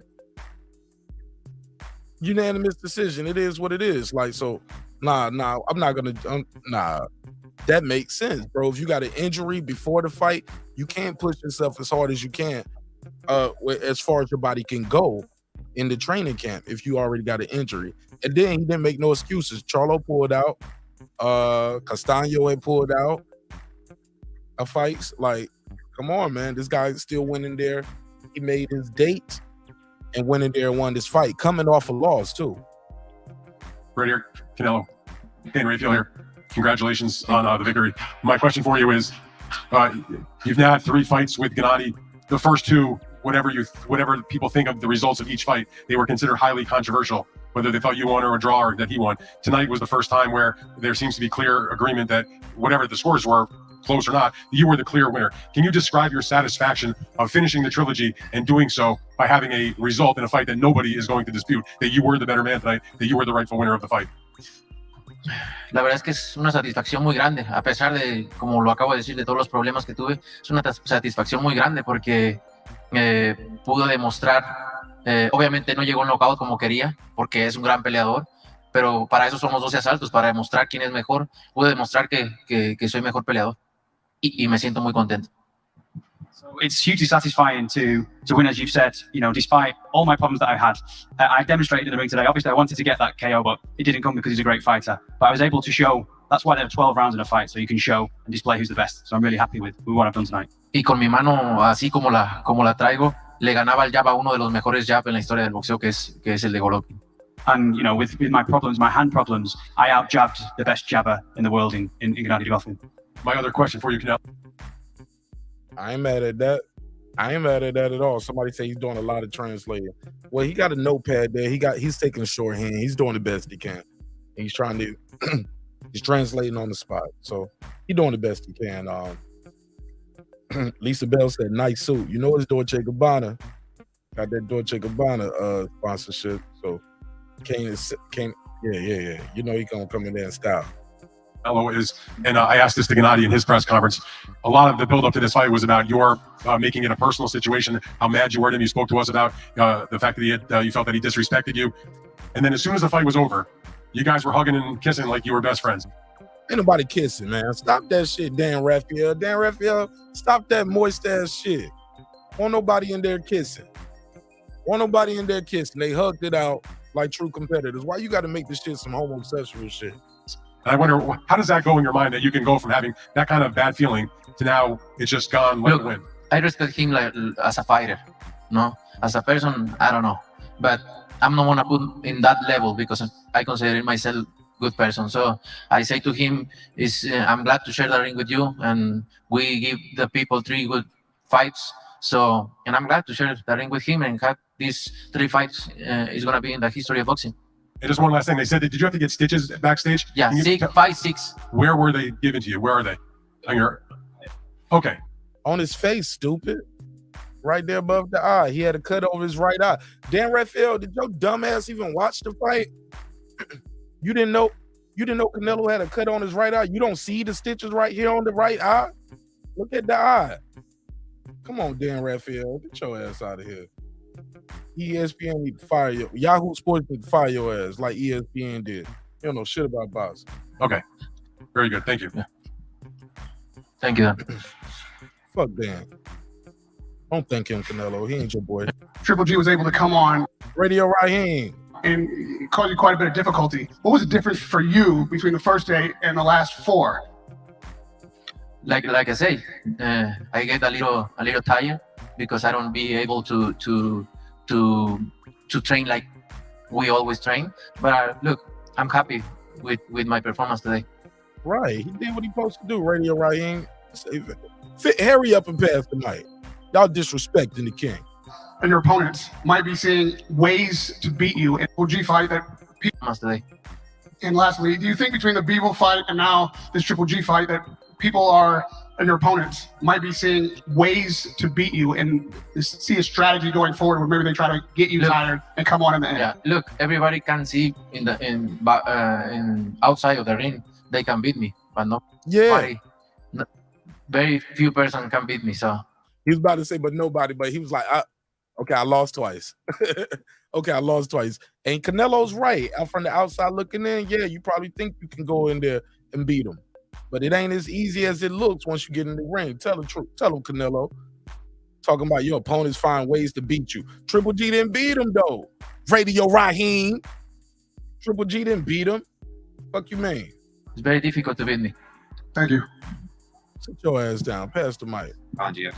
Canelo, antes que nada, felicidades por la demostración de esta noche. Y la primera sería, hoy se termina una trilogía con lo que es tu némesis. Siempre Canelo será recordado con Triple G y viceversa. Es tu némesis. La sensación de dejar en claro quién domina esta trilogía, pero más allá, la sensación de saber que ya no lo vas a enfrentar. La verdad es que la historia del boxeo y las peleas. So the question was, first and foremost, congratulations on your victory against, what we could say has been your nemesis over these years. But today you went on to beat your opponent, Gennady Golovkin, in clear style. But are you going to miss that kind of hatred that you had with him going forward? And Sal's answer was, to be honest, I'm really happy that I managed to beat one of the best fighters in the world in Gennady Golovkin, and perhaps in the future another fighter will come along I'll have a similar relationship with. We had 3 great fights, and I respect him as a fighter. Let's get in this question. Hug that you managed, a lot of things going into this fight, your family, not being around your family, but we saw that hug that you managed to give to your daughter at the weigh-in, and how important was that hug for you? And Sal's answer was, well, a lot of things happen and the personal aspects and things that you find tough, that you have to deal with, but at the end of the day, it's about having a strong mind and always know the reason why you're pushing on forward. People perhaps don't see those sacrifices that you put in, and that's okay, but ultimately I did things in the right way, and the results came through tonight. Seemed like Yeah, he did what he supposed to do. Pass the mic. You two. What you got, man? Rounds. I mean, a lot of us had you winning like 11 of these rounds. Were you expecting more from Golovkin this fight, and what do you think prevented him from being the same Golovkin? Look, what I feel, he don't throw his right hand because maybe he think I'm gonna counter punch him. Maybe that's why he only throw the left hand, and I just did my job. Yeah, Canelo was countering his ass. That's why he didn't throw it. Because he's like protect everything, It's very difficult. He was very defensive. There you go, Canelo. I'll translate. See, they don't took the mic from him, and then he trying to yell the question across the room. When they take the mic, Mr. Reporter, that means you're done. But get Kelly Swanson come in this bitch and stat your credentials. Saúl, ¿cómo estás? Felipe Valenzuela, Univisión Los Ángeles. Primero que nada, felicitarte. Tomaré un descanso activo. ¿Cuánto puedo dejar de hacer ejercicio? Me tenga que, ¿qué es lo que quiere? Preparation and going into the fight, how important is it for these Mexican dates for you to go in and what it represents for the Mexican people? And Sal's answer was, it's always really important to represent my country on these dates, and I get, I'm got great gratitude for being able to fight on these dates, and I always feel their support with me. And the second question was regarding rest, and the question for Sal was, you talked about how you need rest, from your camps, from training. How much time do you see yourself taking, and who do you feel like you will face when you go back into the ring? Sal's answer was, let him spend his money a little bit. He already told y'all he got to rest up. He already said I'll probably be back around September. He might take a time off. You might take a year off. You might not see him till September. He already said that. He said it ain't just the 6 to 12 week for the hands to rehab. I need to take a break, let my body recuperate. I fought 4 times last year. And that's probably why he aggravated his injury. Y'all trying to rush him back because y'all want to see him lose. Y'all want to see him with his hand not 100%. Let the hand and wrist get 100%. He's fighting at a top level, man.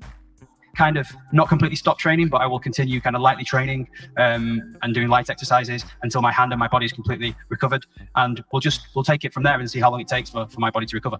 That's what he said. He'll get back to you, bitch. Hope you enjoyed it. And we're gonna renegotiate these contracts. That's what he's talking about. Jorge said Canelo kept the cold mind throwing. Exactly, bro. Throwing all types of punches. He wouldn't even know something was bad with his wrist. He pushed it. Shit, Triple G better be lucky he was injured. If he wasn't injured, probably would have put Triple G ass in the dirt. Triple G better be lucky. Cue the Undertaker. Absolutely. I said cue the Undertaker. All that bullshit. Dumbass question here. Damn, how much longer is this? Hola, Saúl. Buenas noches. Acá Enrique Veas. Felicidades por la pelea. All right. Yeah, this shit long. Entonces, okay, it's about 10 minutes left. Pero más que nada tienes que ver como es buena. ¿Qué hacer porque eso es aquí es lo que fight? You were talking kind of in a retrospective way, talking about kind of having gone through difficult times And as a Mexican fighter, you know, you're right up there. You're one of the most important. You talked about humility and you talked about different things. Was it that you'd gone down the wrong path, or could you go a bit more into detail on that? And Sal's answer was, no, I didn't feel like I lost track of where I was going. You know, maybe it happened and you didn't realize it. Sometimes you're not able to see your errors, but you know, defeats are good things sometimes, because you know how to come back and you know not what to do in terms of how to accept it. Son espectaculares, pero Potrillo, Realmente lo estoy diciendo, y ya sé, estuvo conmigo, toda la gente. On 12 fantastic rounds, but also it must have been fantastic to have, you know, your ring entrance today with all the musicians, Alejandro Fernandez and. Man, y'all talking about the damn ring entrance? I'm fast forwarding through that shit. Tied to Triple G for the sports. Congratulations, Canelo, on victory. A lot of your career has been tied to Triple G from, you know, years. A lot of his career ain't tied to no damn Triple G. It's not. That's false. You were banned from the server. Got 3 fights with Triple G, 2 wins. Man, his career is about being undisputed. I get it. He got 3 fights with the dude, but it ain't like he lost none of those. It ain't like he split one with him. No, man, his career spans through several divisions. What's up, Rob G? Hey, man, I want to say, man, Canelo started with, what's his name? Austin Trout. I'm listening. Go ahead. That's all I'm going to say, man. I started with Austin Trout and then went to Floyd Mayweather. And then it continued on after that. Right.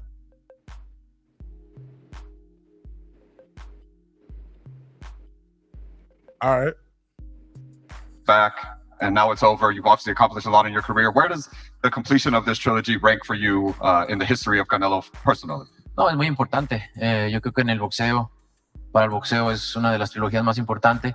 Bueno, para el boxeo, para la gente, para mi país, este triunfo es muy importante para mí en lo personal, para mi equipo. Creo que es uno de los mejores triunfos que hemos tenido y contento de eso. I mean, it was a good trilogy. It was good for the boxing fans. We had 3 good fights. We had the question in English, sorry. So it's very important. The answer from Sal was, yeah, it's really important. You know, 3 of the best fights that you've seen. It's really important for me, for my country, for my people, also for myself personally. It's one of the best victories of my career, and I'm, you know, delighted to continue making history. Canelo, saludos, campeón, on winning this trilogy with Triple G. You know, I'm sorry to ask you this after you go a hard 12 rounds about what's next, but we know you have talked about the Bivol rematch next, but you've also said you hope Ramirez wins that fight. And if Ramirez wins that fight, you don't want to fight him because you're both Mexican. So at 68, you know, the best fight looks like you and Benavidez. He's born in America. He's half Ecuadorian. So does he count as Mexican, or that fight can happen if you know, in the future? That's fight hype. That's Sean's idea. Here we go. I don't know. Anything can happen, you know. But that won't be a reason why I can hold it up that he's Mexican. But like when I guys, clean it up. Tell him. Let's go, Canelo. Always I say this. You share that video and put whatever you want. There we go. Talk that shit, Nello. Said, but that won't be a reason why I can hold it up that he's Mexican. Big Nello, man. When I Rob G. Guys, I'll see you when we always I say this. You let me do this, Rob G. Share that video and put whatever you want. When I say I don't want to fight Mexican, it's because I represent Mexico, and that's why. But I don't care. Y'all heard him? Fight anybody, and I fight all my entire life anybody. What do you think? I don't want to fight with Juan Mexico or Benavidez. But look. I hear his dad talking a lot of shit. But look, he's accomplished nothing. Talk that shit, Canelo! Rob G, I'm gonna see you on members only, Rob G, because you kind of talking over me and you distracting me from hosting right now. So just type it in the chat, Rob G. I can see the chat. I gotta host the show, baby. I can't get distracted. Just type it in the chat, homie. Let's go, Canelo. Let's go. Where you want? I love that energy. I fucking love that energy. Let's hear that again. I need to hear that again. Shots fired. Shots fired. Shots fired. Shots fired. Shots fired. One more time. Shots fired. Shots fired.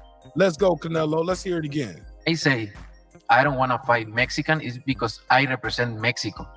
He said I don't want to fight Mexican because I represent Mexico. But I've been fighting everybody my whole life. Let's go. And that's why. But I don't care. I fight anybody. And I fight all my entire life anybody. What do you think? I don't want to fight with Juan Mexico or Benavides. But look. Yeah, what y'all think? I don't want to fight Juan Benavides. What'd he do? I hear his dad talking a lot of shit. I hear his dad talking that shit. I hear his dad talking shit. Let's go, Canelo. But look, what he's accomplished. Nothing. You ain't did shit. Sit your little ass down. It's the big fish for real right here, homie. Let's go. Sit your little ass down. I love this Canelo. I love this type of Canelo energy. Let's go. He said he ain't did shit. One single champion, Anthony Dirrell. What? He fought one champion, Anthony Dirrell. Canelo know his shit. Y'all better stop playing with the big fish, the big red fish. Let's go. I hear his dad talking a lot of shit. But look, what he's accomplished. Nothing. One single champion, Anthony Dirrell. And he's like, nigga, what? He's shrugging it off like, you fought one single champion, Anthony Dirrell. You bitch ass nigga. No, he ain't say that. He ain't say that. I say that part respectfully. I like David Benavidez. I like David. But I like this energy from Canelo. Let's go. You ain't fought nobody, man. What the fuck? Man, you need to go get some dirt on your name, man. Get dirty out here. Get it out the mud. Please, don't disrespect myself. Please, champion Anthony Dirrell. Please, don't disrespect myself. Please, guys. He said, "Don't make me explain myself, or don't make me disrespect myself." Let me hear that again. Dirrell. Please, don't disrespect myself. Please, guys. Don't make me explain myself. Please, guys. He about to go. Cuando digo que no peleo con He's like, hold on, let me break this down bilingual for y'all bitches. Yo, let me break this down bilingual for y'all bitches. So y'all can hear me, my Latino public can understand what I said to mexicanos es porque siento que yo represento a México. Ellos pueden pelear entre mexicanos, ¿por qué? Porque no es lo mismo que yo. Y no quiero sonar arrogante ni mucho menos, pero yo represento a mi país en todo el mundo. Por eso lo digo. Pero he peleado con los mejores del mundo. Ahora sí, como dice la canción, a los mejores del mundo me les he pegado un tiro. Entonces, he hecho muchas cosas en el boxeo. ¿Por qué crees que no voy a pelear con un Benavides o con un... Por favor, no lo hagas. Ahora, escuché al papá diciendo tantas cosas que no tengo por qué hacerle caso, que malas palabras y ofendiéndome. Pero ¿qué ha hecho su hijo? Peleando con un campeón del mundo nada más en la vida. Y con todos los demás peleadores perdedores. No me falten al respeto con eso, por favor. Siempre, toda mi vida han dicho, ay, que no quiere pelear con ese, peleo, le gano y ahora otro, siempre sale otro. No falten al respeto a mi carrera porque he hecho muchísimas cosas y he peleado con lo mejor del mundo desde que tengo razón. So it's basically the same answer in Spanish for the gentleman asked the question, but added, don't lack respect when you're talking about me. I face the best out there, and I've never ducked anyone. Talk to me with respect. You better talk to me nice. I fought everybody. He fought nobody. Right, last question, guys, because we're up there. Yeah, this 30 minutes, man. Damn, let's go. Hold on, please, hold on. The motherfuckers fighting for the mic. Se entiende que para ir por un reto como si se... O sea, si quieren pelear entre ellos, que... No, I suppose. No more question because I'm... You've mentioned that you're gonna need... So the question there was, you've mentioned that you're gonna need time to recover. I suppose. No more question because I'm a little mad and I'm tired. He said, I'm a little mad and I'm tired. He said, y'all don't piss me off with that shit right there. These fight hypes, Sean Zytel got Canelo a little pissed off with that question. He said, I'm out of here, homie. Thank you. Okay. So the question was, he said, go and translate my last shit and I'm out of here. You'll need obviously some more time to recover. But thinking about the Bivol rematch and possible other rivals as well, would you like fighters like Benavidez and other fighters to fight amongst themselves? And Sal's answer was, they can do whatever they want. At the end of the day, I'm not bothered who they fight. They can do whatever they want. I don't fucking care. Yeah. I don't fucking care. You heard him. He's like, yes. He said, nah, you ain't translating it right. Let me tell you what I said. But at the end of the day, I'm not bothered who they fight. They can do whatever they want. I don't fucking care. Yeah. Yeah, that's what I said. Gracias. Thank you so much. He said, I don't fucking care who they fight. Yeah, y'all be translating this shit all night. Canelo said, let me clean this up the right way. That's what I said. I don't fucking care. That's what he said. That's what he said. All right. So there you have it. There you go. That's the post-fight press conference. My media reaction to Canelo's win over Triple G. I appreciate everybody for kicking it with me and tuning in and enjoying this broadcast. I'm gonna start the members only live. Members only live. We had over 400 votes on the survey. Truly disappointed. We barely got 100 likes, so that's just the way the cookie crumbles. Shout out to the 13,000 people who watched this broadcast tonight. I enjoyed you guys as much as you guys enjoyed the show. Thank you so much. Thank you, thank you, thank you, thank you, thank you, thank you.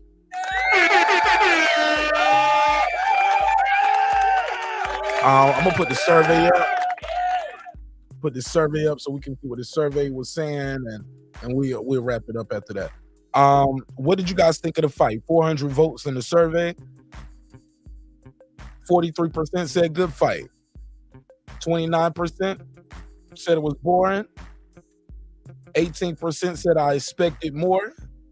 And 10% said I expected this. So over half of you guys enjoyed the fight and you expected this. So that's 53% that expected this win and expected the outcome and thought it was a good fight. So that's 53%. The other 47% of y'all, hey, you got another fight coming up soon. Let's see how that turns out. What's our boxing schedule? Let me see where we at. What we got next? Boom. Let me see. We got Shakur Stevenson versus that's on a Friday. So next Friday, September the 23rd. September the 23rd. We got an ESPN fight on Friday night fight, September the 23rd. Shakur Stevenson versus Robson Canseco. Yeah, I remember him. On Saturday, we got ESPN and BT Sport event. Joe Joyce versus Joseph Parker. That's a heavyweight matchup. I think that's a title eliminator as well. So that should be interesting. So Shakur is going to defend his WBC and WBO featherweight titles next Friday. Joe Joyce on Saturday has a title eliminator. And that's on ESPN for us, BT Sports in the UK. And on Saturday, September the 24th, we have a DAZN matchup as well. So we have, also next Saturday, Floyd Mayweather is fighting on Fight TV. That's the Makoru Asakura. Floyd is fighting Makoru Asakura on September the 24th. Immediately following that, we got Conor Benn versus Eubank Jr. October the 8th. Sebastian Fundora versus Ocampo. We haven't seen Ocampo really since he fought EJ. Damn. And he's fighting at 54 versus Sebastian. That's the Inferno right there. The Inferno Tornado, Sebastian Fundora. So we got fights the next 2 weeks. So look for me if you pull up for these post-fight breakdowns and media reactions. We're gonna do the next one for you guys next Friday. So next weekend we're gonna be here all weekend. So Friday, Saturday, we got a day card on Saturday, then we got the Mayweather fight on Saturday night. So we'll cover that too. So with that said, man, let me wrap this one up. Hope y'all enjoy it as much as you Viva la Mexico, cabrones. He said, Viva el marqnash. I like it. I appreciate it, fam. Trying to be great out here. Trying to be great. All right. So with that said, I love y'all. Hope you love yourself. If not, guess what? God loves you, and so does marqnash in the neighborhood here at Breaking Beats. Remember, dreams require sleep. Goals require effort. Go out there and get your goals. Go to marqnash.com. Marqnash.com. Get you a t-shirt, a hoodie, coffee mug, a notepad, a rug, or something. Yeah. Support the show. If you like this content, you can definitely send me a cash app at marqnash, MARQNASH, or join the membership. We got the membership going now for a couple months. Definitely sign up for membership. I'm very heavy over there. And we also have the Patreon with exclusive content, and we'll do videos over there where I break down how I put the show together and help you on your YouTube journey. With that said, that's it for me, man. Look, sometimes when we have these conversations, it can get a little crazy, get a little hectic. People argue, a little beefing goes on. I understand it. I get it. Shit, I actually expect it at this point. But never forget, homie. Never ever forget. I built this shit. Me. Brick by brick. And I'll be damned if I let you tear it down just because you don't like the way another nigga talk. Drive, motherfucker. This that squad side.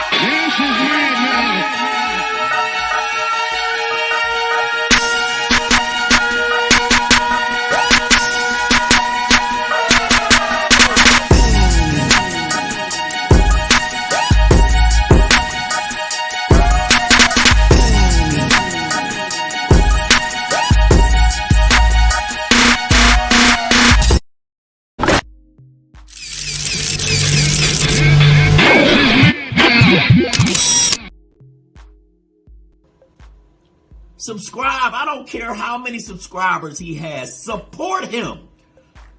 So he made all this possible.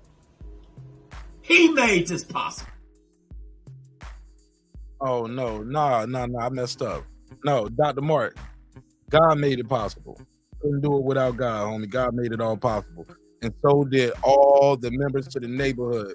Members like my boy Godbody. What up? Tony Boswell. What up? Pittsburgh T. What up? Taylor Bell. What up? Maddie Yoel. What up? C. Jones. What up? Cliff Bailey. What up? Con Shonery. What up? Lisa Bells. What up? That guy Eclipse 330. What up? Cooking with the champ. What up? On the mic with Terrence Bailey Sr. What up? New Media Today USA Boxing, Coach Malachi Williams. What up? HLD. What up? Cooking with First Senior. What up? Deuce Times. What up? Brandon Washington. What up? Born Supreme. What up? Karma Serene. What up? Ace Retro. What up? Lady Shan Dun Dem Season. What up? Dub Right Side. What up? The Boxing Lounge. What up? Tank the Sweet Science Examiner. What up? Pure Dough. What up? D Bevel the Champ. What up? Rob G Films. What up? And of course, my good brother Derek Lincoln. What up, gangsta? Thank y'all for your time, your energy. Hope y'all enjoyed this show. I will see you on Members Only in 5 minutes. Everybody else, I see you when I see you. Had that notification bell lit, and you can be the first one to get the content when we drop it, all right?